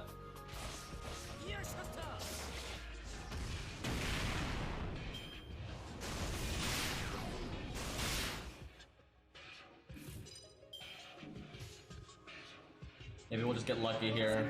But yeah, keeping this, I don't know. I don't want the assassin because his weapon looks dumb, so I'm gonna try to do it with like the saber, I think, because he probably has an okay crit chance. And with saves coming, I don't think it'll be that bad. He just attacked the same person twice, but he didn't crit. Unfortunate. Okay, well, it's not gonna happen right now, but I know how to do it.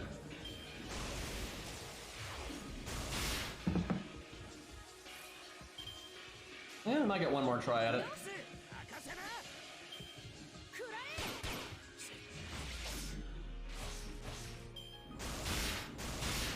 Nope, no crit.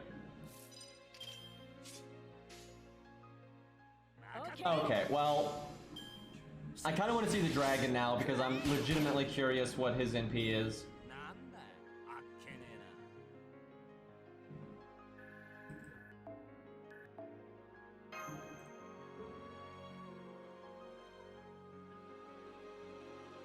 Yeah, you'd think having Medea or and stuff like that, you could learn some more magic. You know? Kind of handy. Let's see. He first showed up in Lost Belt 4, I think.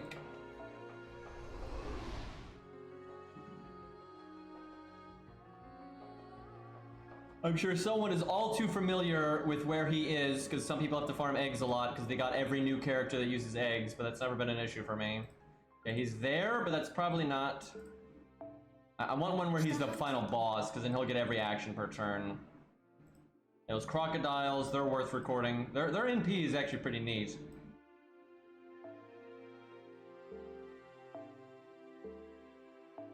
There we go. Actually, I'll try to show off the crocodiles as we go here.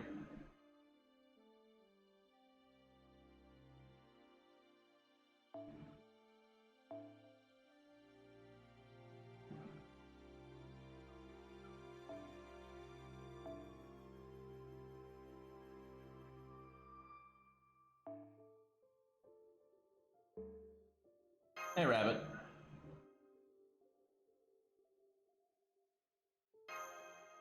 Yeah, spamming buff removal as they do. Sadly, Soul Eater, I don't think is good enough to make the video. Their animations are pretty bad. Spriggan is one of the only old mobs that I think is good enough to be in the video. Like, if you get them to do a normal attack, and like if their NP into a normal attack or a crit, it looks fine. Like, their NP is actually kind of cool.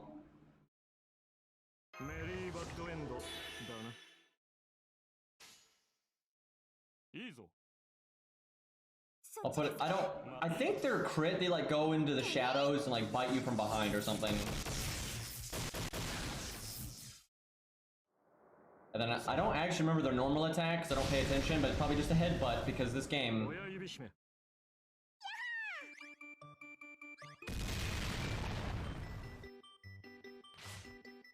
No, they actually bite you. Okay, it's respectable. I don't know why they couldn't do that with all those other mobs. Unfortunately, their crit chance is utter garbage. Because they are berserkers. Okay, I should probably do fast mode, just to get to their NP. It's the good stuff.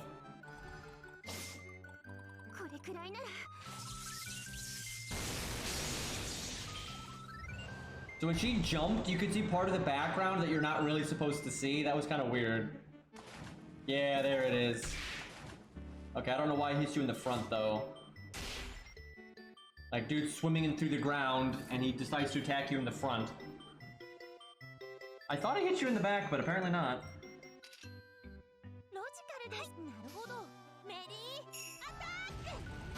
I wonder whose job it is to make these trash mobs.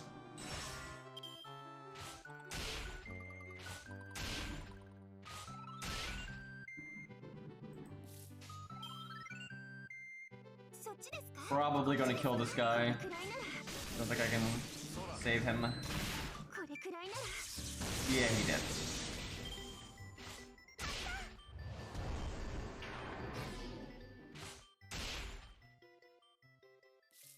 Yeah, Spriggans will be in the video, but like I said, that's probably the only like day one enemy that will be in it. Most of them are kind of bad.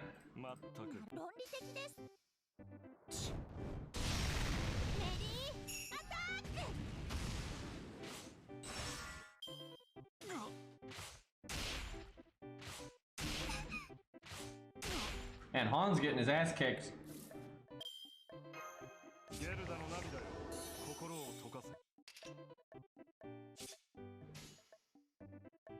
So we're gonna have to watch slow-mo Hans because if Hans doesn't get NP'd here, it's actually useful to have Hans stay alive. Hey, his NP's pretty cool. Listen to this voice.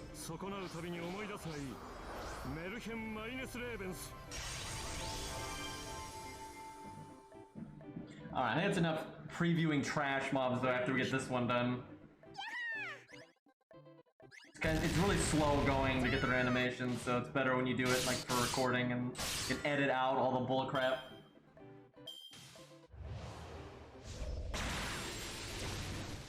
Okay, I like how you can see it building up in his mouth before he fires it. It's not that bad.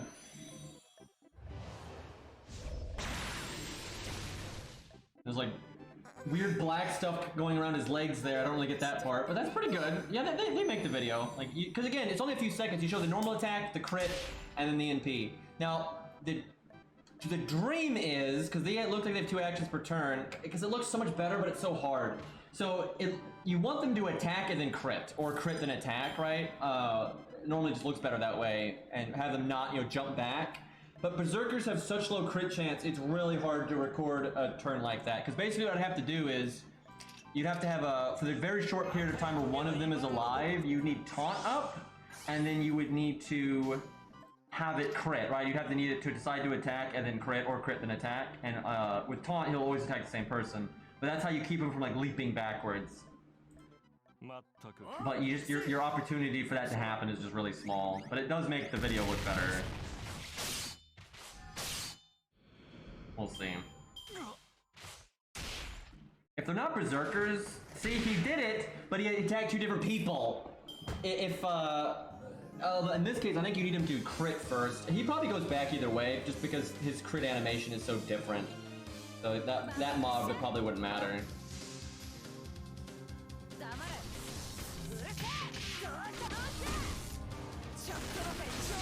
Yeah, giving the enemy crit chance up would legitimately be nice for this. So God, it's so hard to record, but there is a series of attacks from Centaurs and from Camelot Knights that looks awesome. Camelot Knights will definitely be in the video because they actually each have their own NP animation, and like some of them are actually cool. Dude, I think it's when the Saber Camelot Knight NPs into, because they have 3 actions per turn, they can NP into normal attack into crit. It looks really awesome because like the Saber guys like slam their shield down and like do an anime, slice through you thing. And if they do that after their NP, it looks great, but it's kind of hard to do. But they'll be in the video for sure. What am I doing here? It's gonna be a while because I don't want to post the video until I can record Mecha Nobus. And there's really no telling when those are going to be available. I need the giant, like, silver or gold Mechanobus, because they've got that crazy crit animation where they go Shin Godzilla on ya. Like, I cannot make a video about trash mobs and not have that in it. That's just blasphemy.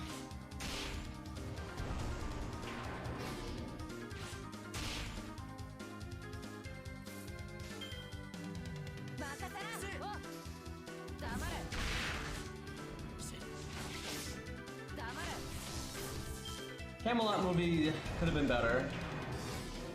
Mini fronts. Right, we're here to see the dragons animations though. I don't really remember the Elvis Nobu's animations. If they happen to be available when I get the mecha ones, I'll put them in, but I'm not gonna hold the video to get Elvis Nobu's. No offense to Elvis Nobu, but I'm not gonna like put the entire video. If I got like everything recorded, I'm like, oh, I'm all set. You know, I'm just waiting on Mecha Nobu, right? And then if I'm like, oh, I gotta wait on Elvis Nobu, like that's not happening.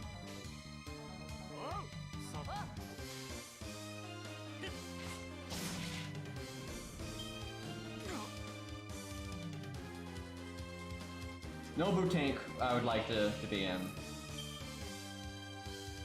Okay, time to get pissed off at a dragon. I'm actually gonna put Scatty up because while I'm waiting, I don't want Mordred to die if I can help it. I wish Hans had a little bit of NP right now, as healing would be pretty handy.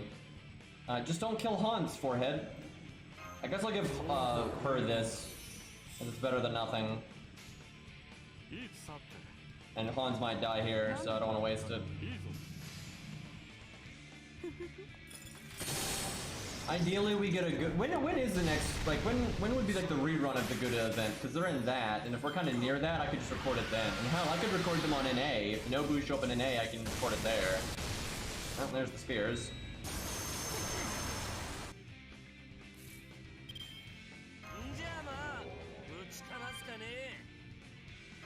I'm just gonna scatty NP, and then if he buffer moves, I'll PFA after it.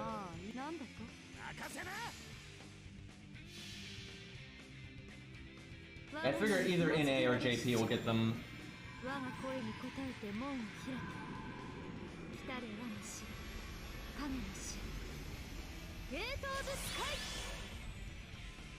Oh yeah, Scathfest, Hagfest, if you will. Like, I don't even remember when that was, to be honest. Probably next year for NA. I don't think they're gonna rerun it on JP though. Wow, Han's so lucky right now. Sadly, his second skill's not gonna do a damn thing. I feel like it's incredibly likely that we're gonna get buffed removed here.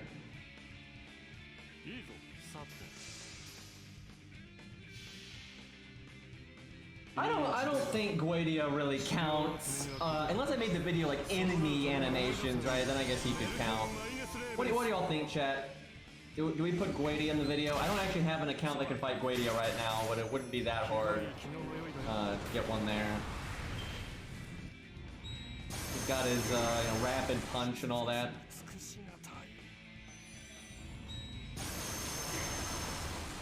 That's a lot of extra work though if I don't have an account at it, so I don't know. We'll see.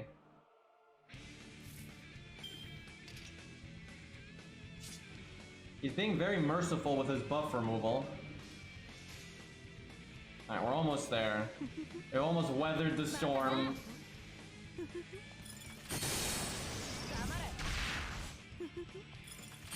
Man, if I had known I was gonna make this video, I would have recorded Fluffy, and you can get his NP when he's facing the camera and all that. Okay, there's the buff removal.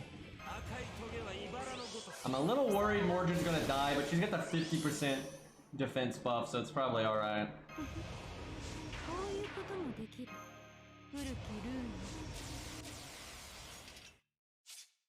Alright, slow-mo.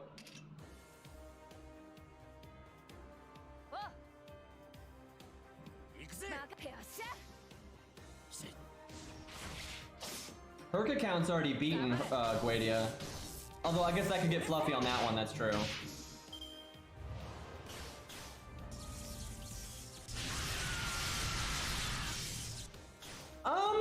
I mean, the little bubbly explosions is actually pretty abnormal. I don't even think a Servant had something like that.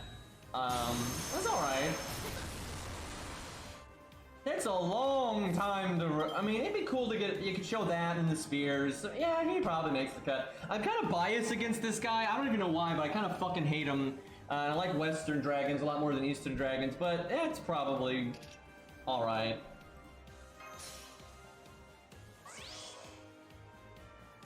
All right, time to put him out of his misery.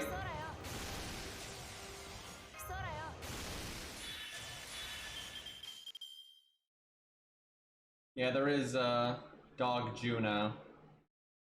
That's kind of worth it too. Oh my god. You're killing me, chat.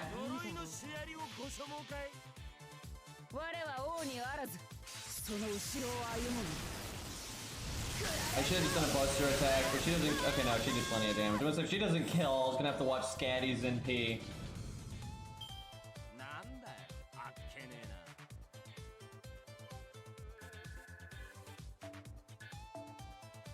Wow, that was worth the AP. One blue Berserker gem. 25k QP.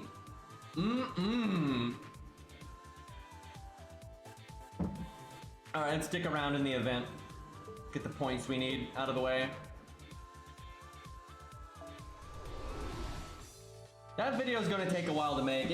Oh wait, we have these side things, that's right. But there's some real pain in the butt things you have to do with RNG sometimes. And the Camelot Knights are definitely going to be in it, because I've seen them do some cool stuff.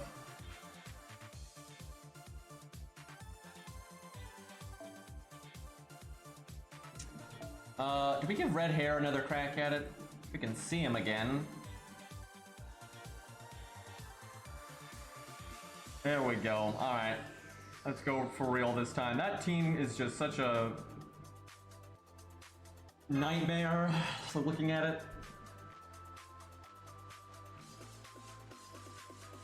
I will say that once we get to the point in Summer 6 where they're not putting out new content every day, I'm probably going to take a break from streaming FGO and just play some Tales of Arise and stuff like that.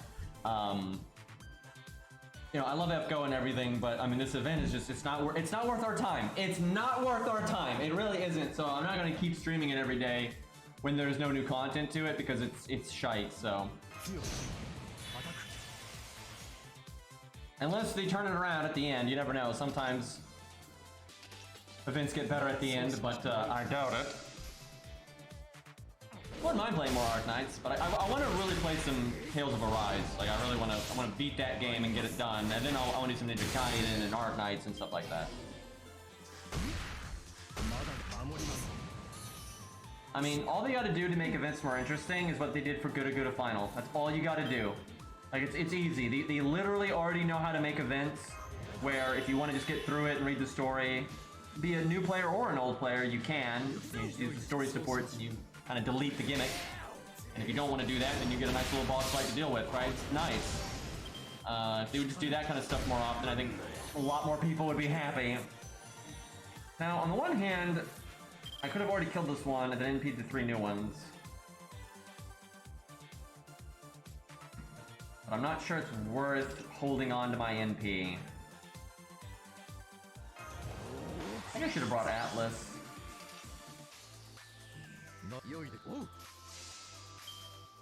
Wait, is he an event servant? What? Why do I get it? What is that? What CE did we have? I don't think we had the event damage CE on, did we?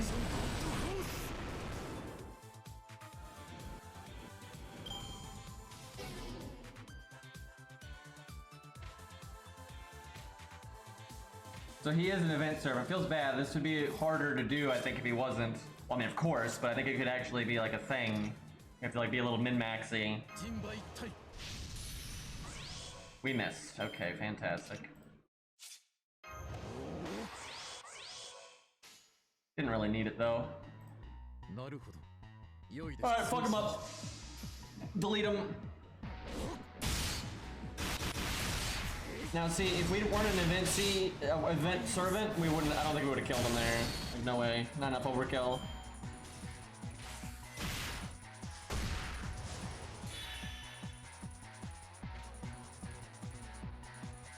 Summer red hair.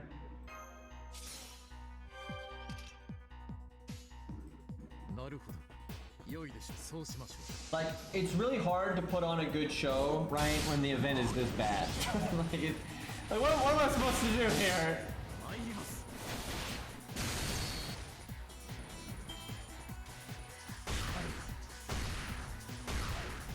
Quick down. Uh-oh.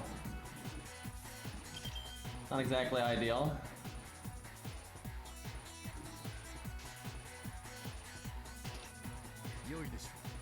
Well, it's probably 20% quick down, so I have 40% quick down.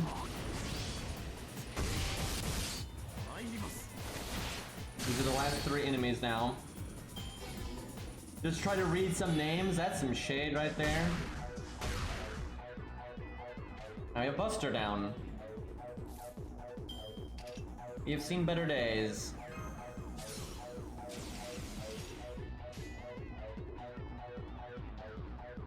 I'm worried we're gonna die at the end. That'd be embarrassing. It's this freaking double quick down, man. I should have brought Atlas.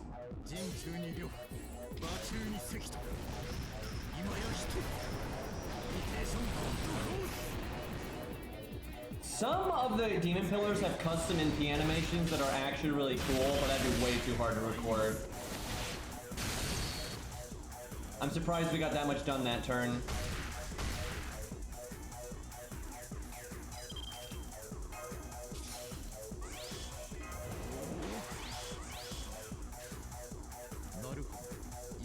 Got him.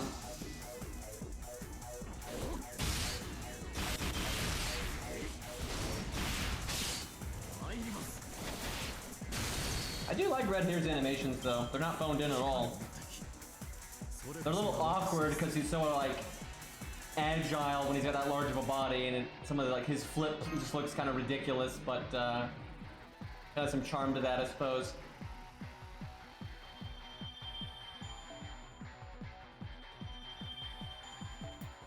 Hello? That was a lot of chests.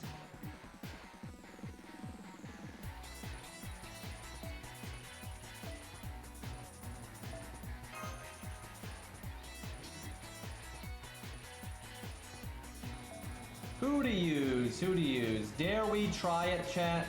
Oh, we dare. Oh, boy. Yeah, they only give out coins, though, for Da Vinci. So it's kind of looking like the only servants that will get coins in events will be the servants that are relevant in the event. But the event's not over, so we'll see. Maybe they'll, at the last second, be like, here, you get 20 generic coins. Imagine if it's just 20, though. Oh, Lord.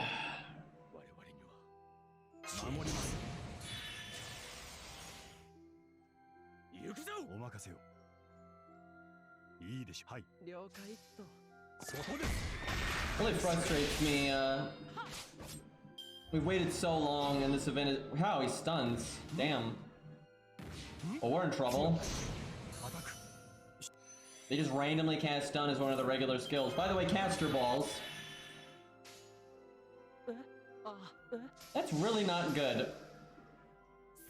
Gonna need Atlas or the stun immunity command code.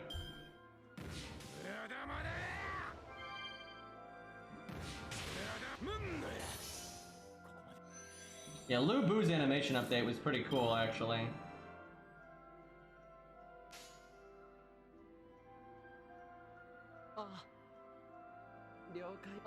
Dare I try to face tank their NPs, then transform? I'm not sure how much damage it would do.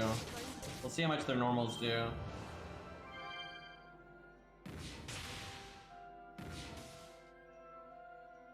I can face tank 1. I don't think I could face tank 2.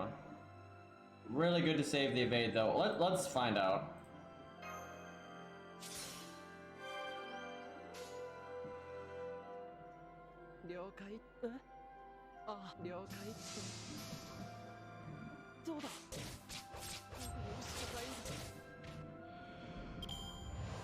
Don't kill me. Alright, that... If any of their crit was more dangerous. I think a lot of their budget goes into the NP drain. I could potentially wait to transform a little bit. Let's not do that, though. There's 8 of these. Yeah, I have double NP gain down, so.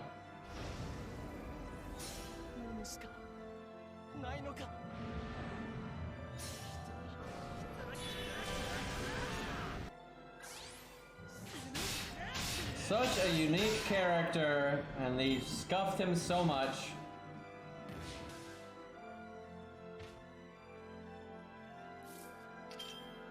What's the play here?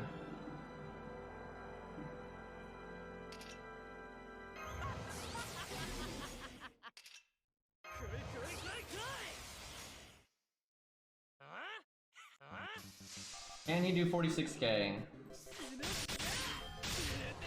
Music might be looping, but we'll just roll with it for now, because the song's good.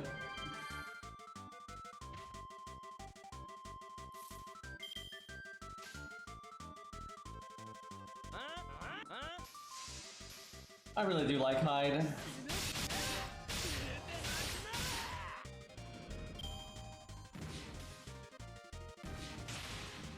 Thankfully, they only did that stun once. I kind of wonder if they only did that on turn 1 as like an opening gimmick and that was it.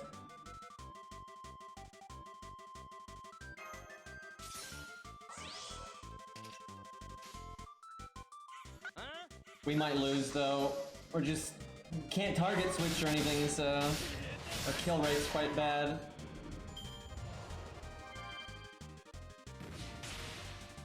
I like how I evaded and then he just healed. Like he only attacked 1 time, so pretty bad value on our part. Come on, land that 500 heal. I need it.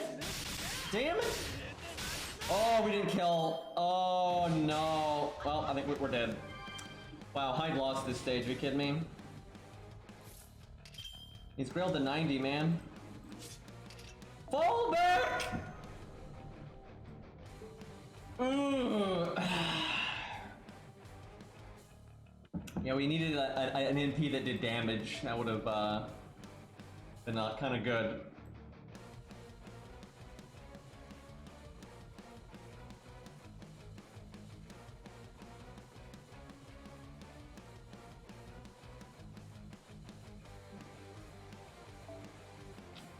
Let's see, what to use. I feel like single target is more fun than AoE here. Make it harder.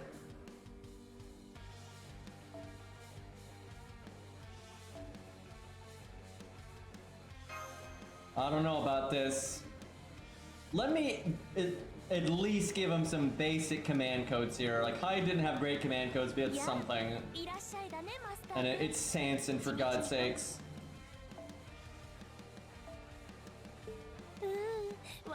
Clicking all the wrong buttons right now. Alright, chat, if you could get an alternate version, that would be well done, right? It wouldn't be like phoned in. An alternate version of any character in FGO. If you get a new class and it's gonna be serious, like how it's done, who would you want? So anybody, it could be Billy, it could be Kama, whatever the fuck. It's instantly Columbus there. Hey Carlos, thank you for the 5 months, man. Nice normal name there. I can handle that. Adult Pins, that's a good choice. Caesar, that's also a good choice. That's something people have wanted for a while, actually. Hans. Leonidas, oh, that's a fun one. His only other confirmed class is Shielder, and as such, we'll never get him. Darius. That'd be nice. Rider Darius. Oh, Rama, that's unique. Blackbeard with his beard on fire, yep, yep.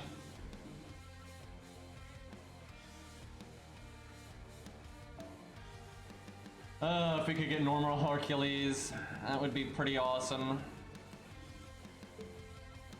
So Sanson gets a decent amount out of the heal boost command code, so we at least give him that.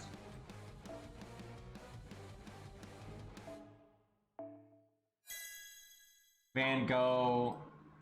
Oh, that's a mood. A lot of these are moods, because you know a lot of them are like you know, Hercules, we just always get fucked up Hercules. We just never can get regular Hercules. Same thing with Van Gogh and all that, so. Nero, yeah, we need more of those. Jesus doesn't count, he's not in the game. Vortigern, god damn it, man. People keep picking things that aren't actually in the game. That's not, you know, alternate version of something that's already in the game.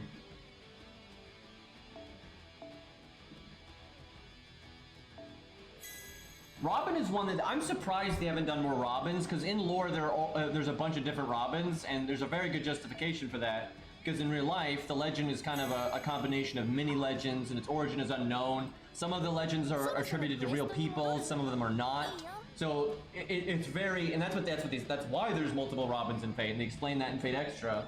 And so they could easily justify making all kinds of Robins. They could make a more classical one, they could do the waifu one, right? And I'm surprised they haven't really done that, because they probably sell just fine.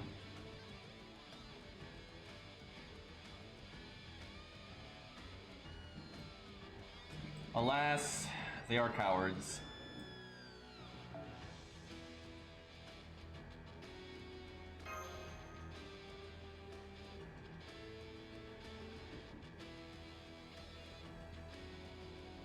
Yeah, honestly, it's strange we don't have a waifu Robin Hood, because they can so easily justify it. Like, so easily justify it. Like, even I would not get annoyed by that. I wouldn't care at all, right? It's like, okay, we have regular Robins, so it's fine, right? And there's, you know, some lore justification for it that makes sense, so that's okay, but, you know, we get Van Gogh instead.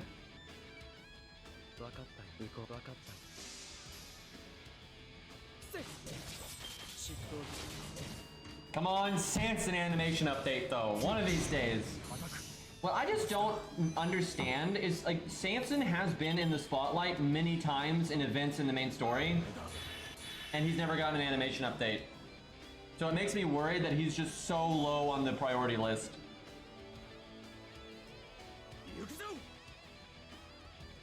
You know someone's gonna be that poor bastard. Oh my god, these are humans. Can we do 46k at neutral to a human? I didn't even bring Sanson because of that. Just a coincidence.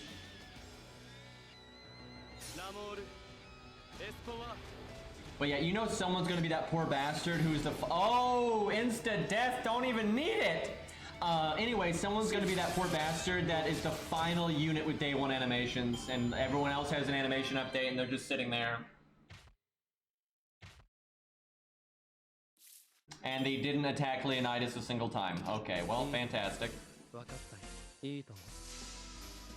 Infinite damage, indeed. Damn. So, that's where, like, anti-human is really not helping us, because we could have two-turned him anyway. We didn't need the anti-human damage to two-turn him. That heals on cooldown, I can heal boost.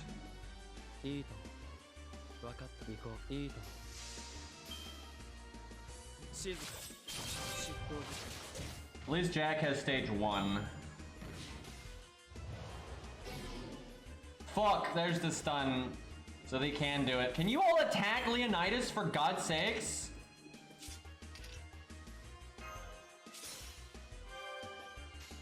I'm kind of worried that we're not going to kill that one.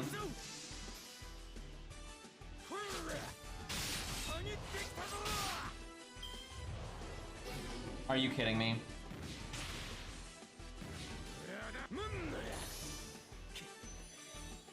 And now they're gonna... I should have given him stun resistance, the stun command code. Stun immunity command code, right? Actually, it's incapacitate immunity, but accomplishes what we need. Oh, they just give you NP gain down, they don't drain it.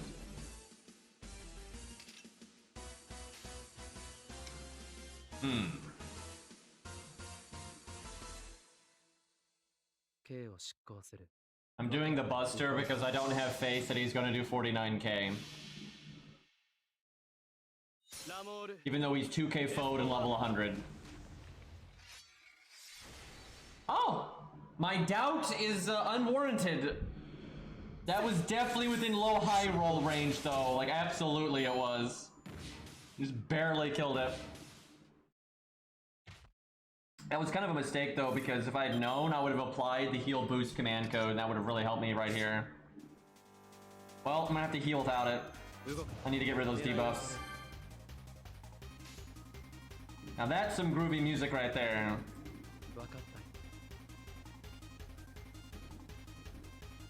We do 23k.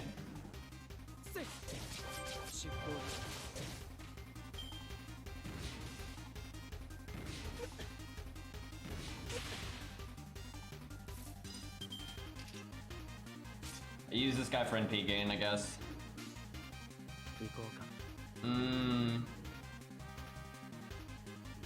That.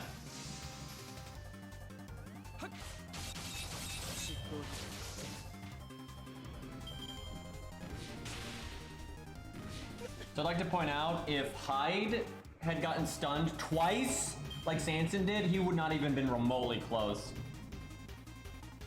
Sanson's not out of it yet, though.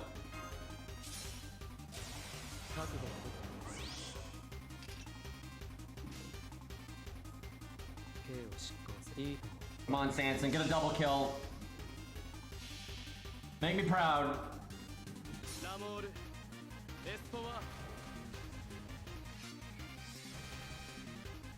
I should have used Sanson for the challenge quest against Odysseus because of Lost Spell 5. You didn't, Sanson! You didn't crit! You had all that crit chance, and if either one hit crit, you would have killed it. Why is that a thing? Well, I think we lose, but I think Sanson can beat it. And if he just didn't get stunned twice, I think he'd have been fine. I can heal for 2k right here, but I don't think it's enough.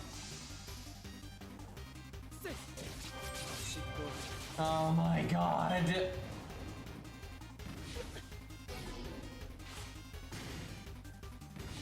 Well, I like how two of them have like no health.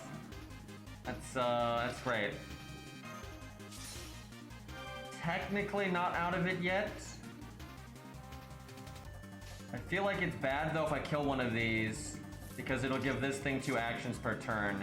Maybe if I kill this one, it'll give that guy the 2 actions per turn. Only the heal was off cooldown.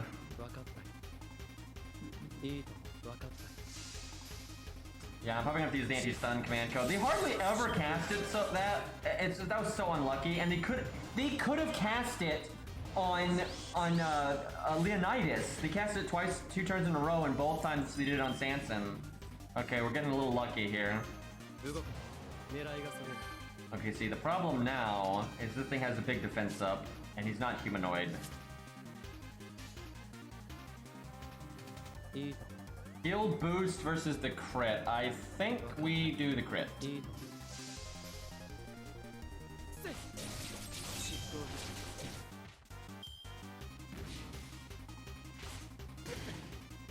Yeah, this is the most intense solo I've done in a while. It's like there's no mechanics really because we have no skills.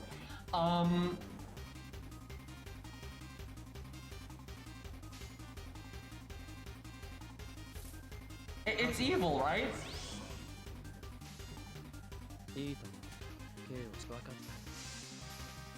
The dream is that we target switch after the NP. Thus the Buster card before the NP. Oh, no problem. Plenty of damage. Woo! That was actually kind of clutch. I think it was definitely the right call, though, not to give the golem more actions per turn there. But I didn't really pay attention if he got it from killing the front one or not. The golem was definitely more dangerous than everything else. So, Hyde failed and he never got stunned. Sanson won and he got stunned twice, and Leonidas lived longer and all that nonsense.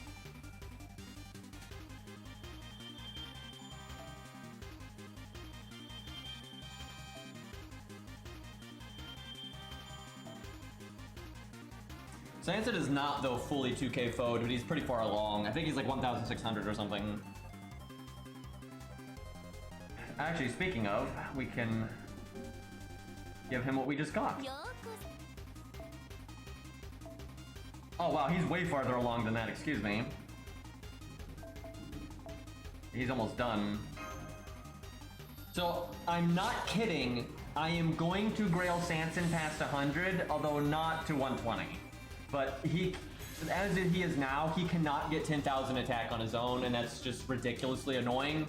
So I will Grail him past 100 to get 10k attack, which I think you need to get like 102 or something. So like one Grail. That's not going to be for a while, but I will do it. Because yeah, he'll be at like 9,900. So I think if I give him one Grail, which takes you to 102, that'll do it. You only need to get to 101, actually, you're probably right about that, but I'll take him to 102 anyway, because that's how the Grail works. And hey, he'll get 14,000 health as well. Huh, so that's how you unlock this stage. Well, guess we do that then. How come you have to do those other two stages to unlock this one, but this one is lower level?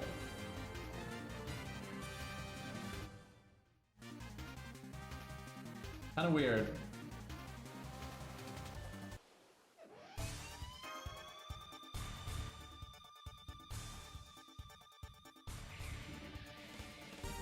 Well, no choice. She's an event servant and has the event CE. Don't think this is gonna be much of anything. She's not even in stage 3.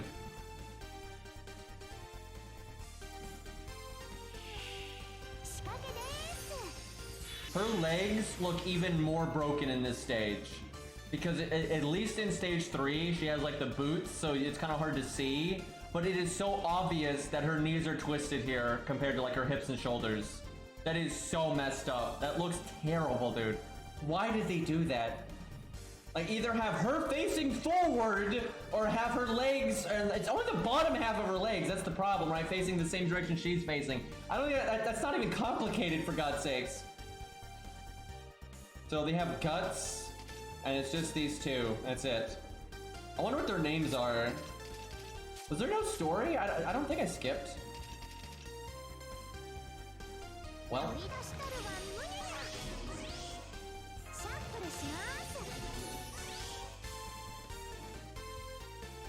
So the female one has more health, but it's level 29.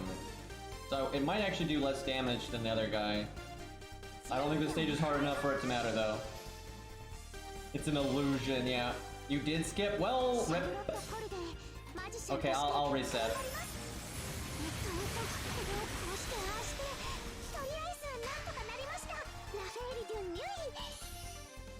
301. Wait, what happened to the guts? Whoa! No. What the fuck is that stage? I don't understand.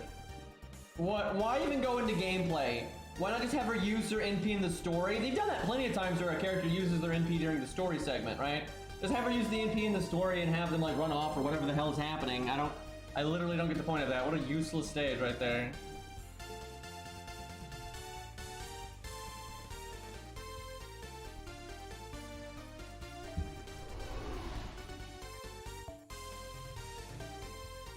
Wasting my apples on this garbage, man.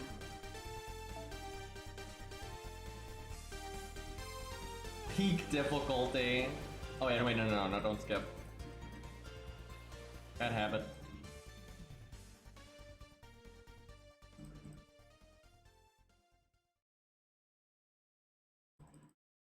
Nothing is happening. Well, I have to use CS, I know, man. Whew. Pretty tough. I'm gonna bring Anniversary Blonde and try to kill both.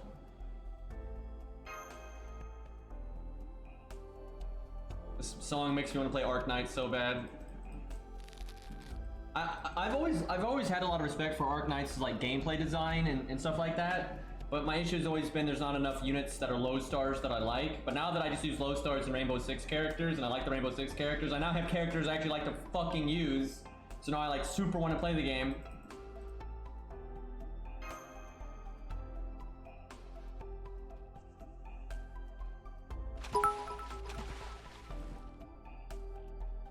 Hey, point. I was just playing it the other day, actually, on stream.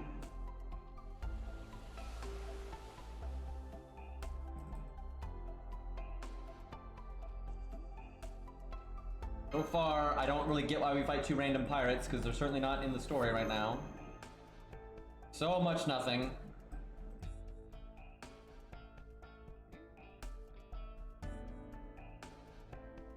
So, am I the only one, when I think about the good story moments in FGO and the good character moments in FGO, it is basically never when you're just talking to the servant, right? 'Cause that's normally just self-insert bullshit.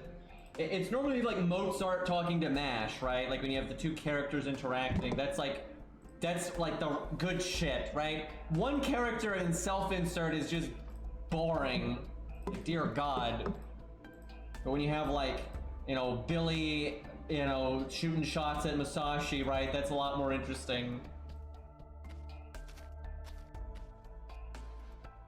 Like, you know, Antonio and Mozart and all that.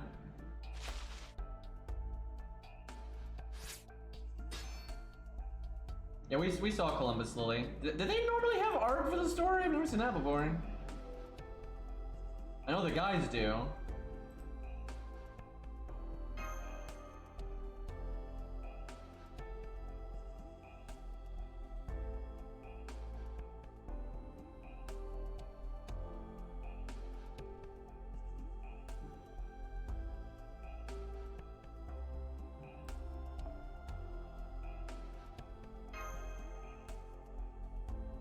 Yeah, Columbus Lily was yesterday.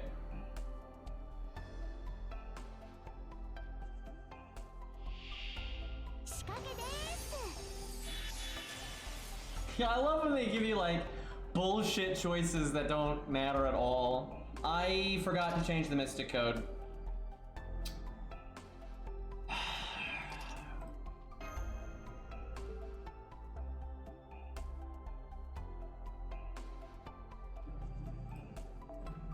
$15 AP now.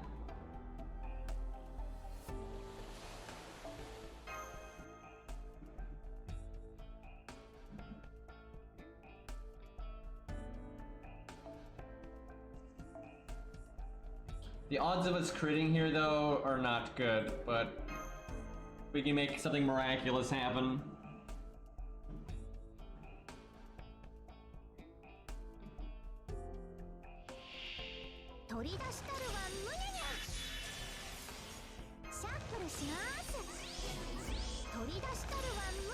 Just cast everything!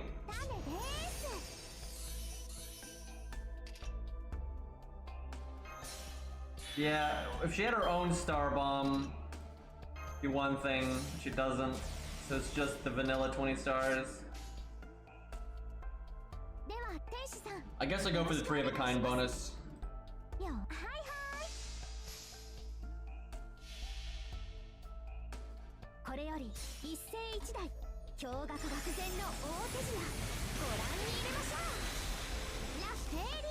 Did she remove guts with her NP? I don't remember her doing that.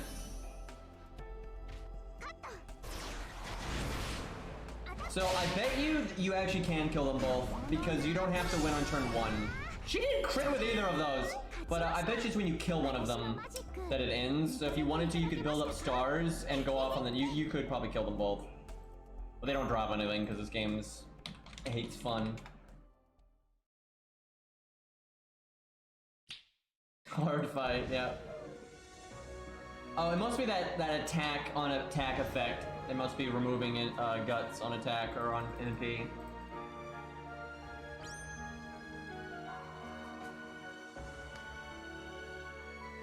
I'm guessing they wanted to see a magic trick, so they're not. It's just like the gameplay's kind of a silly excuse. Like they're smiling right now, so.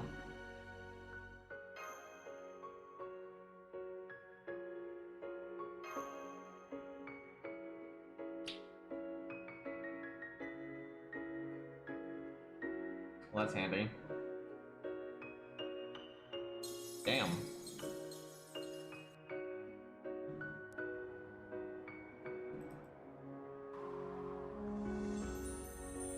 That was the background from the APOC event.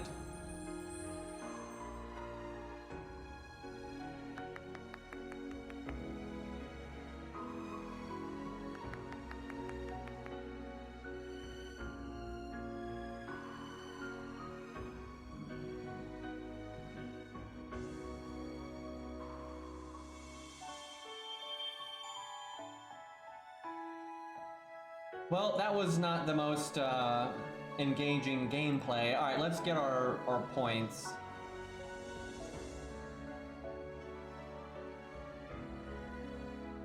What do we want to do here? I saw Carter do this stage like half a second, so I didn't actually see the mobs or anything, but let's see.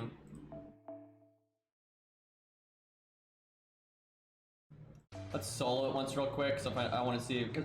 Maybe they're going to throw a stage at you that's not 333. Although I feel like they'll do that in the level 90 node. This is level 80, so it probably is just 333. Oh, we farmed with all kinds of weird stuff yesterday. Who do we want to show off today?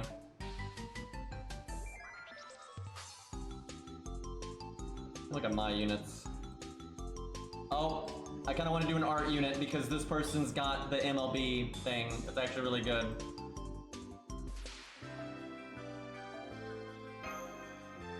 There's always Percival and Fionn. We know they work really well. I don't have it's weird. My account is so unready to do art things. Like if I even had my own Castoria, I would just, it's useless. Like I have, look at this. Koo's Buster, Mordred's Buster, Billy's Quick, Canis is Buster, Sanson is Buster, Mori is Buster, Sigurd is Buster. Like there's so little art. Like Lancelot's art, but that's single target. Vertra, okay, at least I have Vertra, but she's in P1. That's way behind all my other like major stuff. I mean, just look at all this. Is all Buster and Quick. Like the next relevant art thing is Nero. Ugh. Which Nero is good for farming actually, but F that. Seriously, my art options are absolutely atrocious. Like unironically, the best thing I could do is like Fionn and Percival. I know, we'll use them together. Yesterday we used them one at a time and they worked really well. Let's use them together and see how that goes. That's something to do.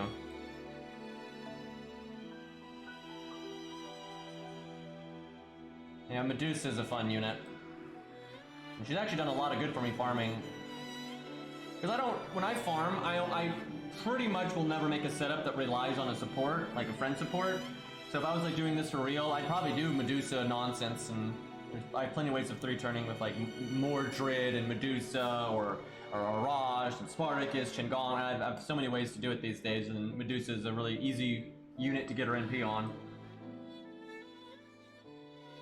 Yeah, if you have Summer Musashi, then I can see, let's like how when I'm being really lazy, I'll do double Scatty Edmund, right? That works on basically everything ever. And you can do the same thing with Musashi, and if anything, it's even easier. But I obviously don't have that stuff. So if I want to, what I actually do a lot, if I don't do double Scatty Edmund stuff or Lancelot stuff, I normally just bring a lot of units that can NP on their own, and then a unit like Chaco Jana that can maybe wipe out the first wave with an MLB K-scope, because I have an MLB K-scope, and then also buff the team to have, she's got like a 20% attack up for the team. So I do that a lot, where I bring 3 units that are all AoE NP. They can all get it on their own because they have battery skills and stuff like that. They all have high damage, like my Mordred. My Mordred's level 100, 2k foed, like somewhat, not fully, but then, you know, NP5, right? And then Arthur and all that. I have a lot of units that can just NP. I mean, Tesla, I have loads of units like that that can quickly NP on their own, you know, Medusa, so on and so forth. That's the way I farm like the most, is I just triple DPS. Each one of them can NP on their own, just boom, boom, boom. And then one of the 3 is someone that buffs everybody, because that normally makes it enough. And I really like it because, for example, if it's one of those stages where you fight 2 enemies, 1 enemy, 1 enemy, like that's the waves, Arthur and Mordred both have star bombs, big star bombs, star absorbs, and crit up skills. You have things like Billy that's got a 50% battery and crit stuff, so they're good at killing those single enemies. They don't need to use their NP to kill the single enemy, they can do their big crit stuff, right? So honestly, I find raw battery units like Lancelot, all that kind of stuff, they're really good for those stages where you have to fight like 1 enemy instead of 3, stuff like that. But yeah, I can normally make very efficient setups, and I don't need to use any of the meta supports. And it's kind of nice, so you can always summon whatever you see that has the CE that you want, and just slap them in the back, right? It doesn't matter if it's Waver, it doesn't matter if it's Hans, Mozart, Scatty, Castoria, like it can be anything. So that's normally the setups I go with. If I'm trying to 3-turn, right? Sometimes I like to play around and like, hey, let's make Caligula crit for 1 million, right? I'll do shit like that sometimes. But if I'm just like autopilot farming, like let's say I'm playing another game, and then I'm just farming on the side in FGO, then I'll pretty much always try to make a 3-turn setup. But if I'm sitting down and playing FGO, I like to do silly stuff. Or just testing, right? You can do all kinds of things. Caligula is just a really fun unit to mess around with because he's good and he has great animations and it's just unique. What would I need on... I'm not really thinking here. So she gives a 30% battery. Yes, you...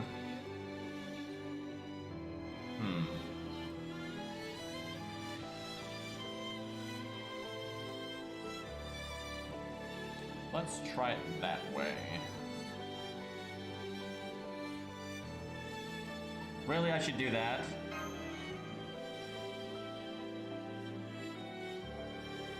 I wonder if I could work in another event CE. Although I don't need another event CE because I don't have it yet. Because I don't think so. So last night I was playing my ult account fairly seriously. I played it a good chunk because it hadn't touched the event and I realized I needed to get the event CE on my ult account for like the challenge quests and stuff. So I was playing the Thinno account on my monitor and I was playing my regular ult account on my phone. And I was overwhelmingly focusing on the ult account, right? And I was just playing the Thinno account a little bit on the side. And the Thinno account got a CE drop immediately. And of course, I have not gotten one on my ult account, and I haven't gotten one on my main account either. So I was like, really? Wait, who needs Bond? I guess Hans. Hans is just so far away from getting Bond up.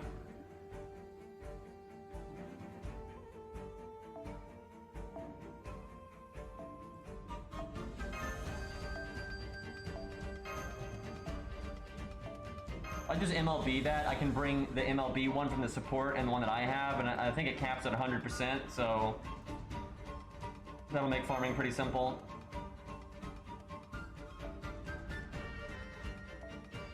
Let's see if this works. This is kind of a weird setup that I'm doing right now.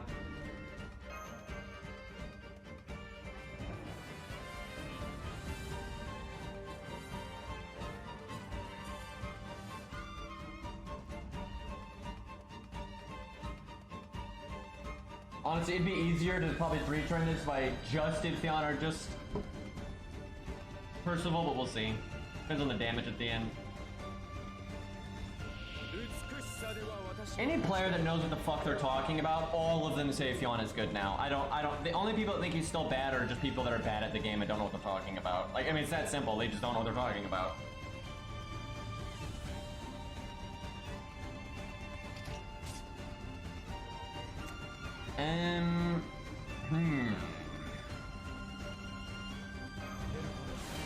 I'd rather have the art up on Fionn, but I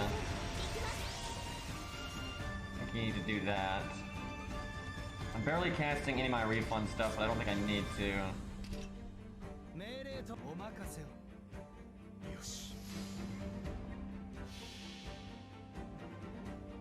Fionn was good ever since he got his second buff, and then he got the third buff, and then he was just really good.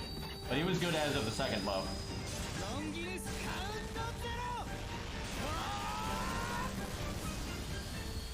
Fionn was good before Castoria too, because he could loop without Castoria. That's actually why he was good. Like, honestly, if anything, he's less good because of Castoria, because it's so easy to loop with almost anyone. Where Fionn could do it pretty handily either way.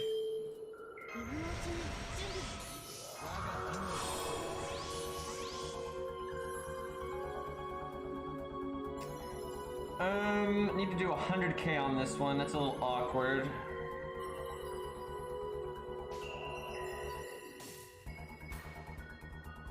This is why I wish Fionn had the Castoria thing.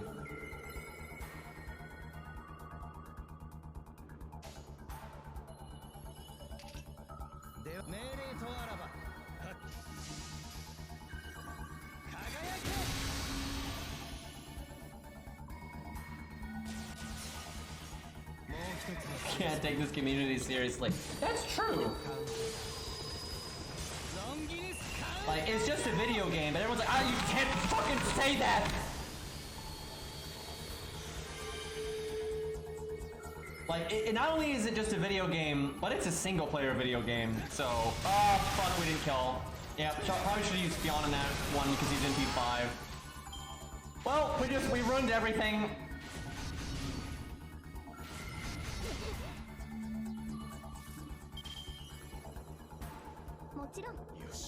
Can you, oh my god, the keyboard warriors in this game sometimes, man, it's something. Yeah, once they add PvP, then it'll be a whole nother level of cancer. That's a good way to get people to quit the game. Man, we messed up, god damn. Yeah, ultimately, it's better to choose one DPS here, I think. If they were counterclassing, this would be fine, but because they're not counterclassing, I don't think this is worth.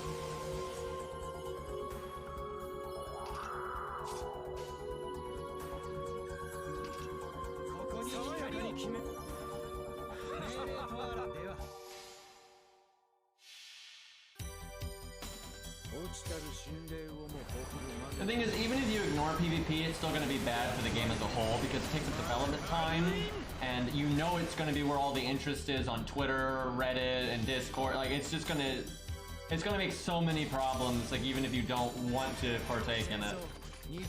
Like, if it was, the only way I could see it being okay, and this legitimately is okay, like, I would not mind if they did this, if the PvP was just strictly for fun, right, and you could, like, do with your friends, just, you know, shit, you know, to kill time, right, you can set your own restrictions if you want to, or go balls to the wall, and if it's just, like, a side thing you could do just because, that's fine, right, you know, side things like that just for fun are not a big problem, but,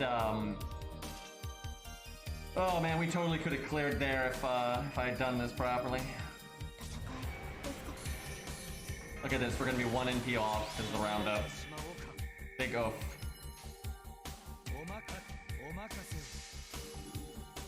Stage creation, that would be awesome. Yeah, I will say, asymmetrical PvP I think would be totally fine. Especially if it is kind of a side, like, brawl thing, you know, like you see in, like, the boss brawls and, what do you call it, Hearthstone, that's the one. And then you can have, or like, you know, Grail fronts, they're only available every one, that'd be fine, right? That wouldn't be a big deal. But if it's like something they really focus on, and, because I think they're going to though, because it's a way for them to make money. I mean, they've already monetized PvP because of the coin system, right? And just NP ranks. Like, it's already monetized that way. The only way it wouldn't be monetized if you were using preset, like, bosses or preset things like that, where that doesn't matter, right? Well, that's not gonna happen.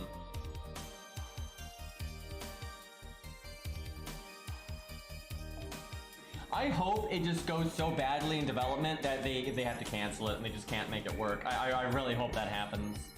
But I think what will probably happen is they will put it out as a temporary thing.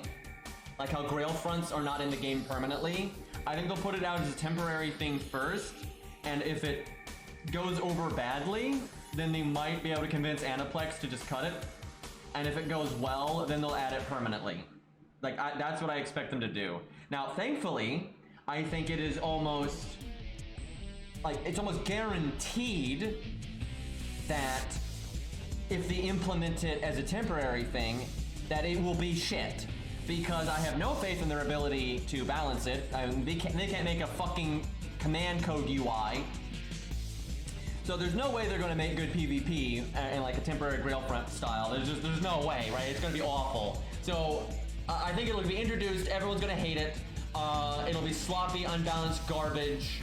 And then hopefully there's just so much bad reaction to it that DW is able to convince Aniplex to drop it. Because I think it's Aniplex that wants to put it in, ultimately.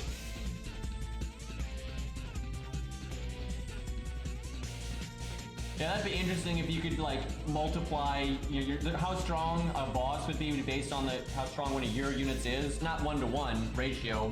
That way 120 stuff would be like a big thing. That'd be kind of cool.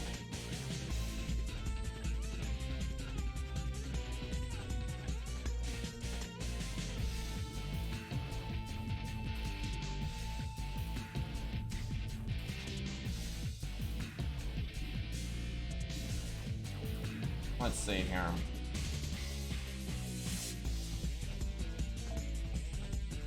There's some stuff in chat that is like so dumb. I'm having to like reframe myself. I'm slamming my face into my desk right now. Let's see. Let's do an account review, and then I think we'll just do some Tales of Arise, because there is nothing going on in FGO right now. All right, what do we got here? Let's go with Seiju Poppy. What a name. I think it's Seiju Poppy. I think that's the name of it. Don't recognize that from chat, but not Tiskun. All right, let's see here.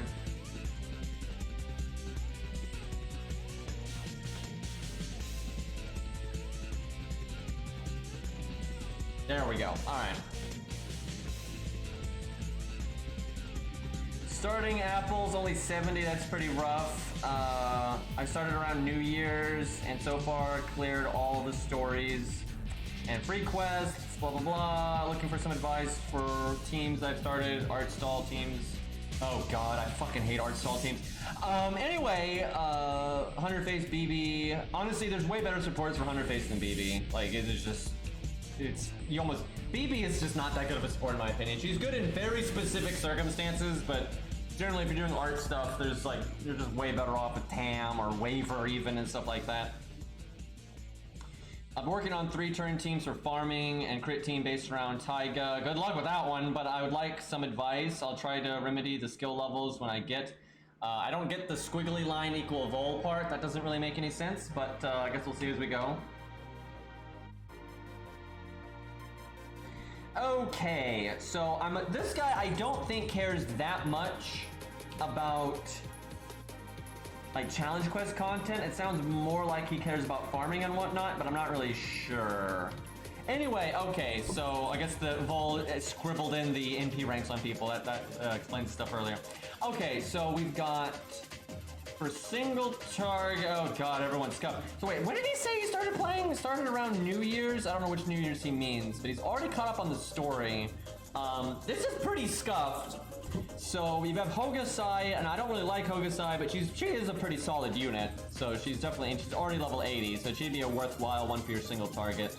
If you like doing art things, you could honestly use Hogasai for your single target, Nero for your AoE, and that covers your bases really well, like just right there.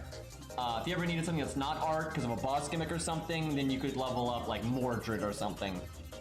So for pure farming, Mordred is really good.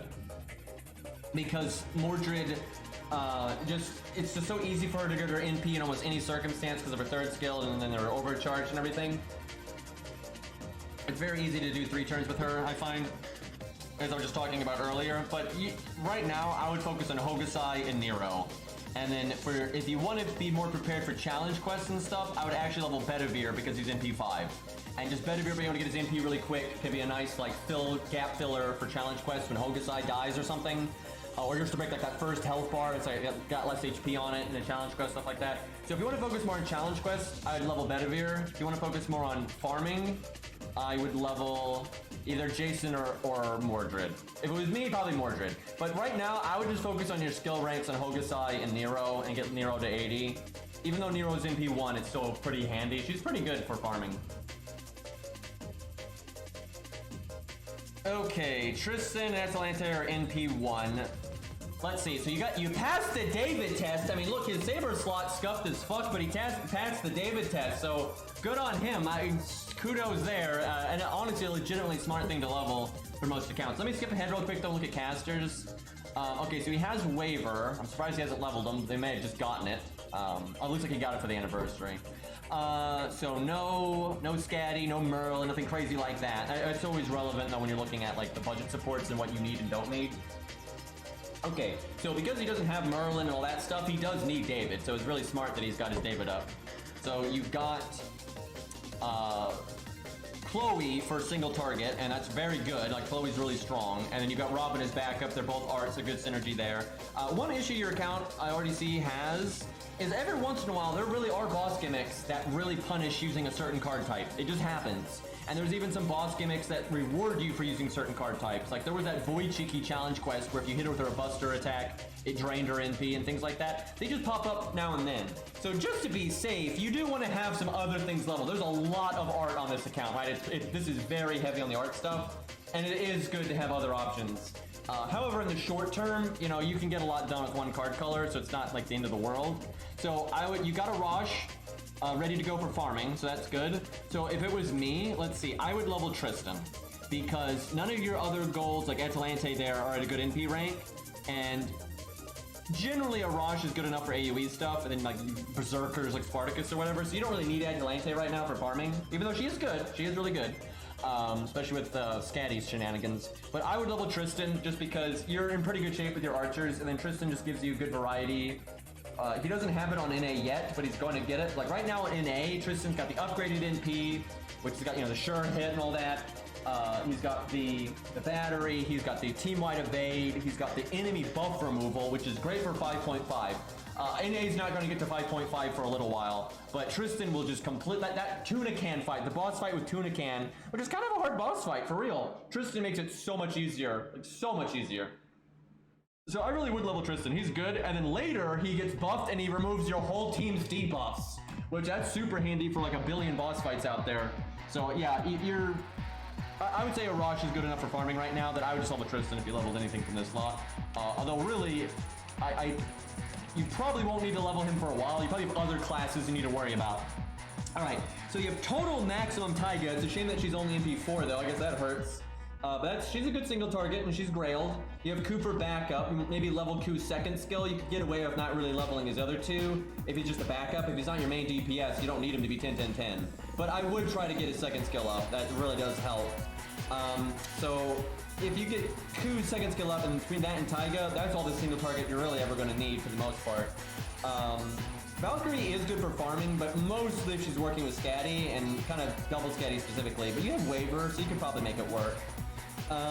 You got Fionn. Fionn is probably worth leveling. His skill investment is brutal, but from a farming standpoint, it's really good. He can really help you farm. I think on NA, he has all three of his buffs now. I can't really remember. If he doesn't, he's going to get them soon.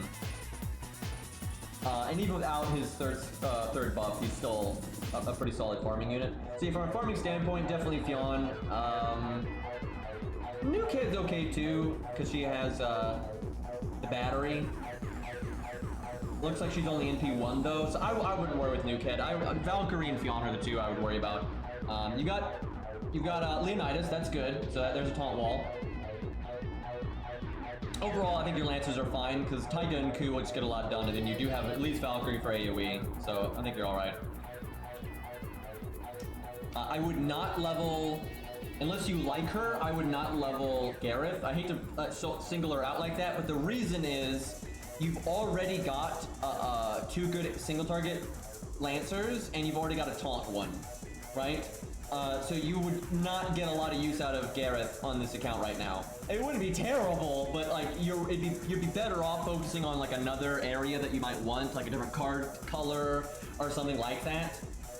Because if you didn't have Leonidas leveled, I might say, oh, maybe you level her just for the mix of damage and taunt, but because you have Leonidas and then those other two, and Taiga's Buster, right?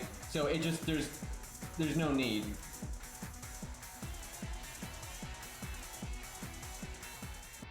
Okay, so Quetz is only NP1 and her skill ranks are abysmal. Your rider slot sucks. Like, your rider slot is garbage because Ryoma is just not a very good... I mean, he's okay. He's a solid rider, but he's not nearly enough to carry you against a really hard caster boss like Demeter.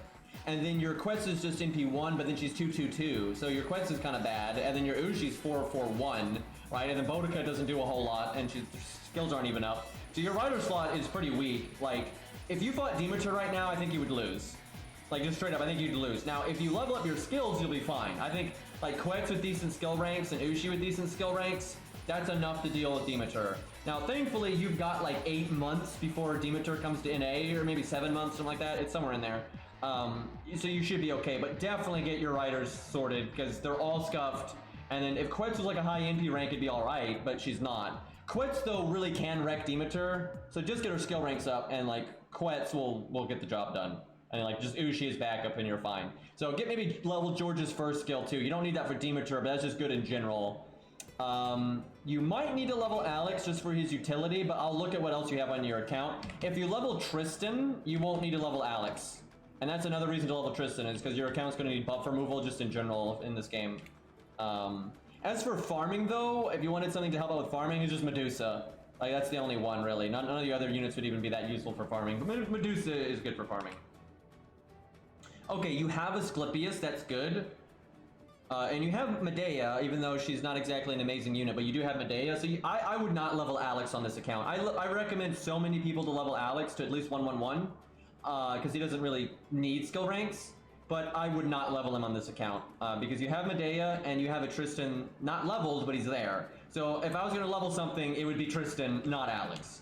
Very much so, especially because you have Quetz. If you didn't have Quetz on this account, then I might say just level Alex to help you out with Demeter. But between Quetz and Ushi and everything, and if you do need buff removal, you could use Tristan, and Tristan's good in that fight anyway. Just do that. So you get way more boom for your buck leveling Tristan than you would out of Alex. The only real time I recommend Alex, and this is common, a lot of people don't have a rider like Ozzy or Quetz, and then they don't even have Medea leveled, so their buff removal and rider is both kind of vulnerable. Okay, so for farming, obviously level your Waver. To this day, Waver is a great, like even on JP, you can easily make setups at 3-turn. I can make a setup for like that caster stage I just did. I can make a 3-turn setup for that with Waver, like no problem. So Waver is always worth leveling. He's good for challenge quests, he's good for farming, he's just super good. The only reason you don't level Waver is if you don't like using meta supports, because some people don't like doing that. But I always say these days, Waver is the most reasonable of the meta supports. He's still crazy strong with that huge defense up and everything, and the battery, but he's not as broken as like Merlin or Castoria, like definitely not. So Asclepius' third skill is definitely worth leveling. It's some of the best anti-debuff you're going to get. And you don't have Martha. If you had Rider Martha, you don't really need it as much, but you are lacking in debuff clear. You have like almost none of it. So Asclepius is pretty important on this account, as it is for many accounts. You got some nice budget stuff though. You got Hans, you got Shakespeare. I would level Chen Gong though. Ultimately, Chen Gong's a lot more useful than Shakespeare these days. I hate to say it, but it just is what it is. So Chen Gong is very much worth leveling. Chen Gong, Waver, and then Asclepius' third skill are what I would focus on. Now for farming, Nitocris is pretty good. If you really want to focus on farming, I would do Nitocris. I would not level Medea Lily, because you do already have Asclepius leveled. If you didn't even have Asclepius, I would say level your Medea Lily, but because you have that stuff, yeah, I would not level your Medea Lily. Like, very low priority right now. Another good thing for farming would be Asclepius. Not Asclepius, a VC Braun, excuse me. He's good for farming too, but you're probably okay on your farming options, I feel. But yeah, I definitely focus on Waver, Chen Gong, and then Asclepius' third skill.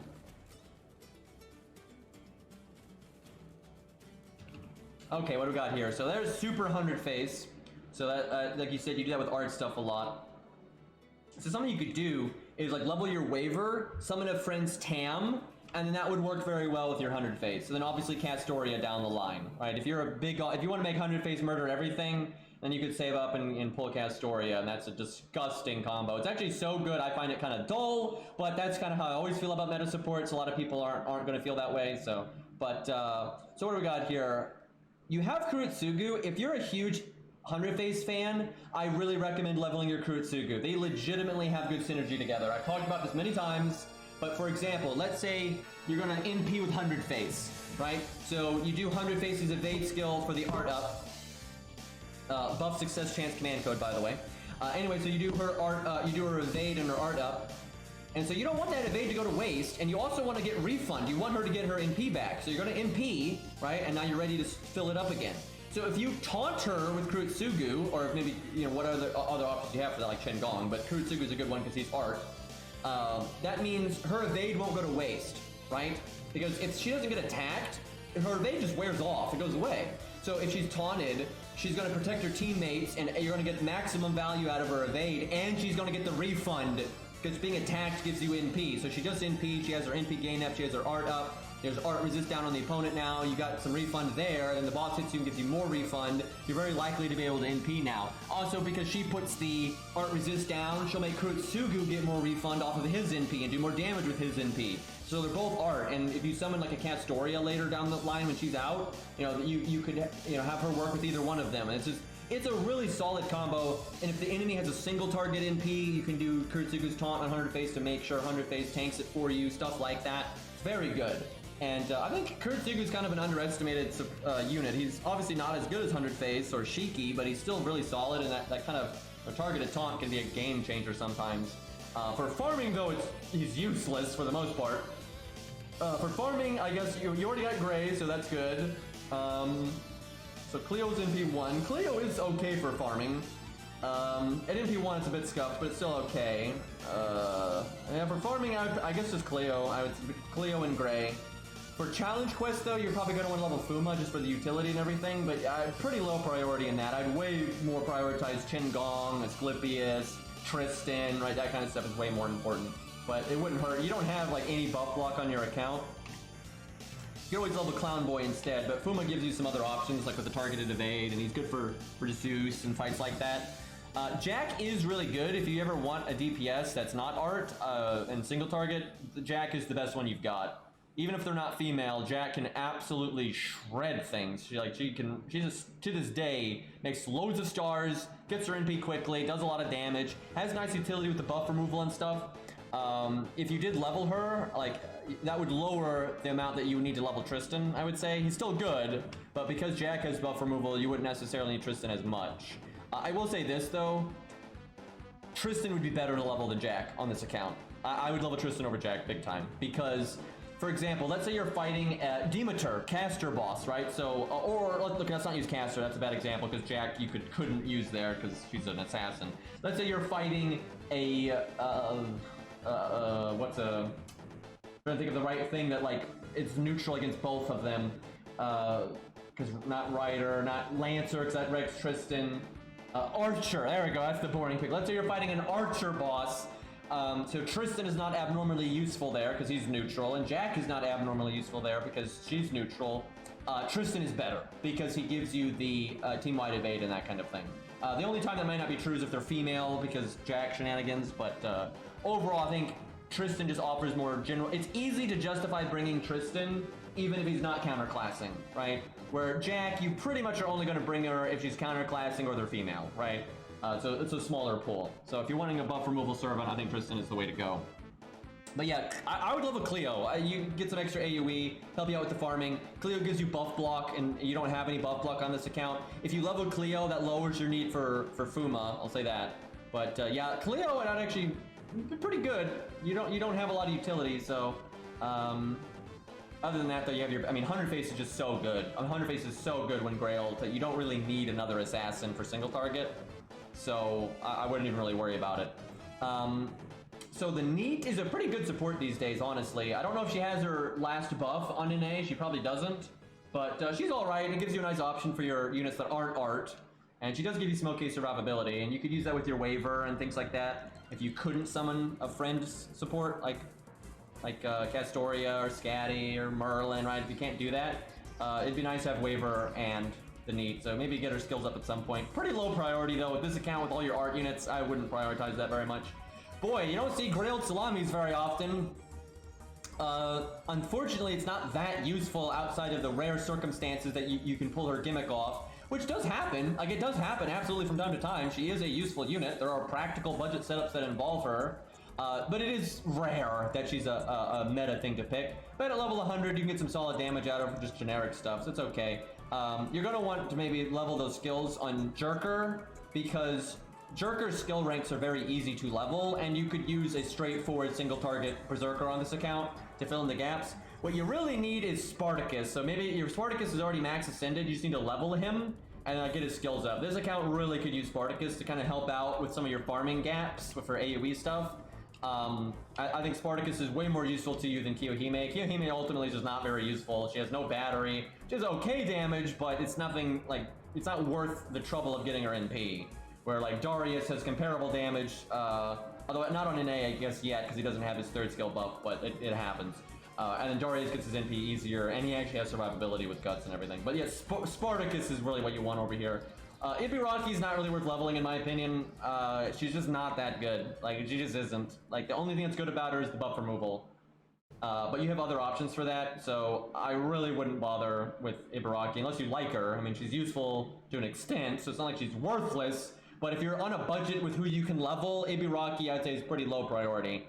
If I focus on anything, it's Jerker and Spartacus, and then after that maybe Lancelot or Darius, really.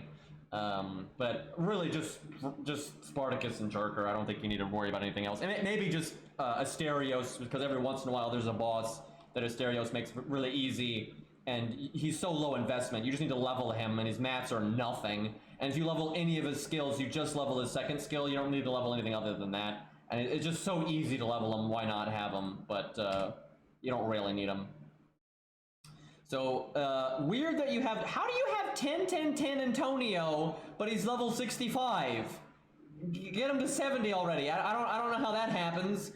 Sadly, Antonio is not really that useful, but you like art stuff, and you got him MP5, so you can do some farming loopy stuff with him. But he's not... Ultimately, he's not that good. But he's not bad either. Good that you have Mash 10, because you are lacking OP supports. So Waver and Mash and the Hans and Chen Gong, that'll pretty much cover all of the bases that you need. So that's good that she's 10. Honestly, I would level your Gorgon though, because there are a lot of fights where an Avenger will make it a lot easier, but Antonio won't. And Gorgon will work, right? There's a lot of fights like that. I can think of plenty of fights like that. Even though Gorgon is AoE and she's not the best Avenger, she does have enough raw value to like bruiser down things like the Vinch fight in Lost Belt 5 and the Ruler Joan of Arc in the Gilius challenge quest and Zeus, right? She's in those three examples I just gave. Gorgon will make those three fights much easier. Antonio won't. Yeah, Gorgon's good. Actually, Gorgon occasionally is good for farming. Very occasionally, but there's been a few times where there's been some like weird farming stages that she's okay for. Luvia is good, but I wouldn't worry about her right now. You have just other things to worry about where you don't really need Luvia. But if you get to the point, because you like art stuff, and Luvia is really, really strong, eventually leveling up the skill ranks on your Luvia would be good. But I wouldn't put that as super high priority this second, unless she's like your favorite character or something. But so looking back at it now that we've seen everything, I would say definitely try to get those skill ranks up on like Hokusai and Nero. Maybe not as my first rule of business though. Right now I'm thinking Tristan is pretty high priority, skill ranks in your riders is pretty high priority, and then just Asclepius third skill, Waver in general, and Chen Gong. That really is the stuff to focus on right now. Because the other areas you're actually looking pretty steady in, I would say. Big yikes on those apples though. Whew, I am so short of breath right now because of all my breathing issues, and it's kind of catching up with me today. I'm really pooped. I do want to play Tales of Arise though. I just really like that game, and I want to get some playtime in there. Okay, so that was, how do you say? Let me look at that. Siju Poppy, I think was the name of that account there. I'm gonna take a real quick break here to get water. So give me just a second here. I'm like dying over here. Not summoning Ongra. I mean, FP is cruel.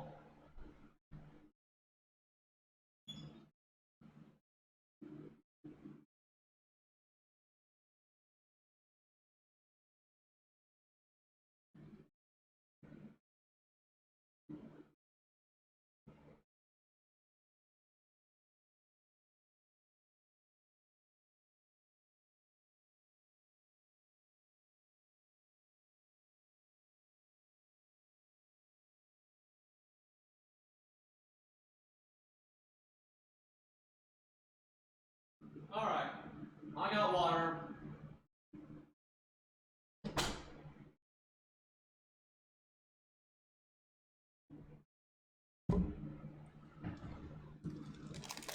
Okay, chat. I think we're going to wrap up FGO for today. I'm really pooped, and JP it's a graveyard. We're dead over here. So I'm gonna go play some Tales of Arise. So for those that aren't interested in that, we'll do some more stuff tomorrow. I might even play NA tomorrow. I'm getting desperate over here. Although I guess the summer event's not over yet. I do think tomorrow might be the ending of the summer event for the story and stuff, though. I could see that being the case. Maybe tomorrow or the day after. And there might be a part 2, but I don't know. I actually just turned my mic off on accident. Excuse me. Yeah, there might be a part 2 to the summer event, but I'm kind of doubtful. Alright, let me switch over to Tales of. But yeah, thank you for everyone that's just here for FGO. We will try to find something interesting to do tomorrow. Might just do some unit testing or something like that. Mix it up a bit.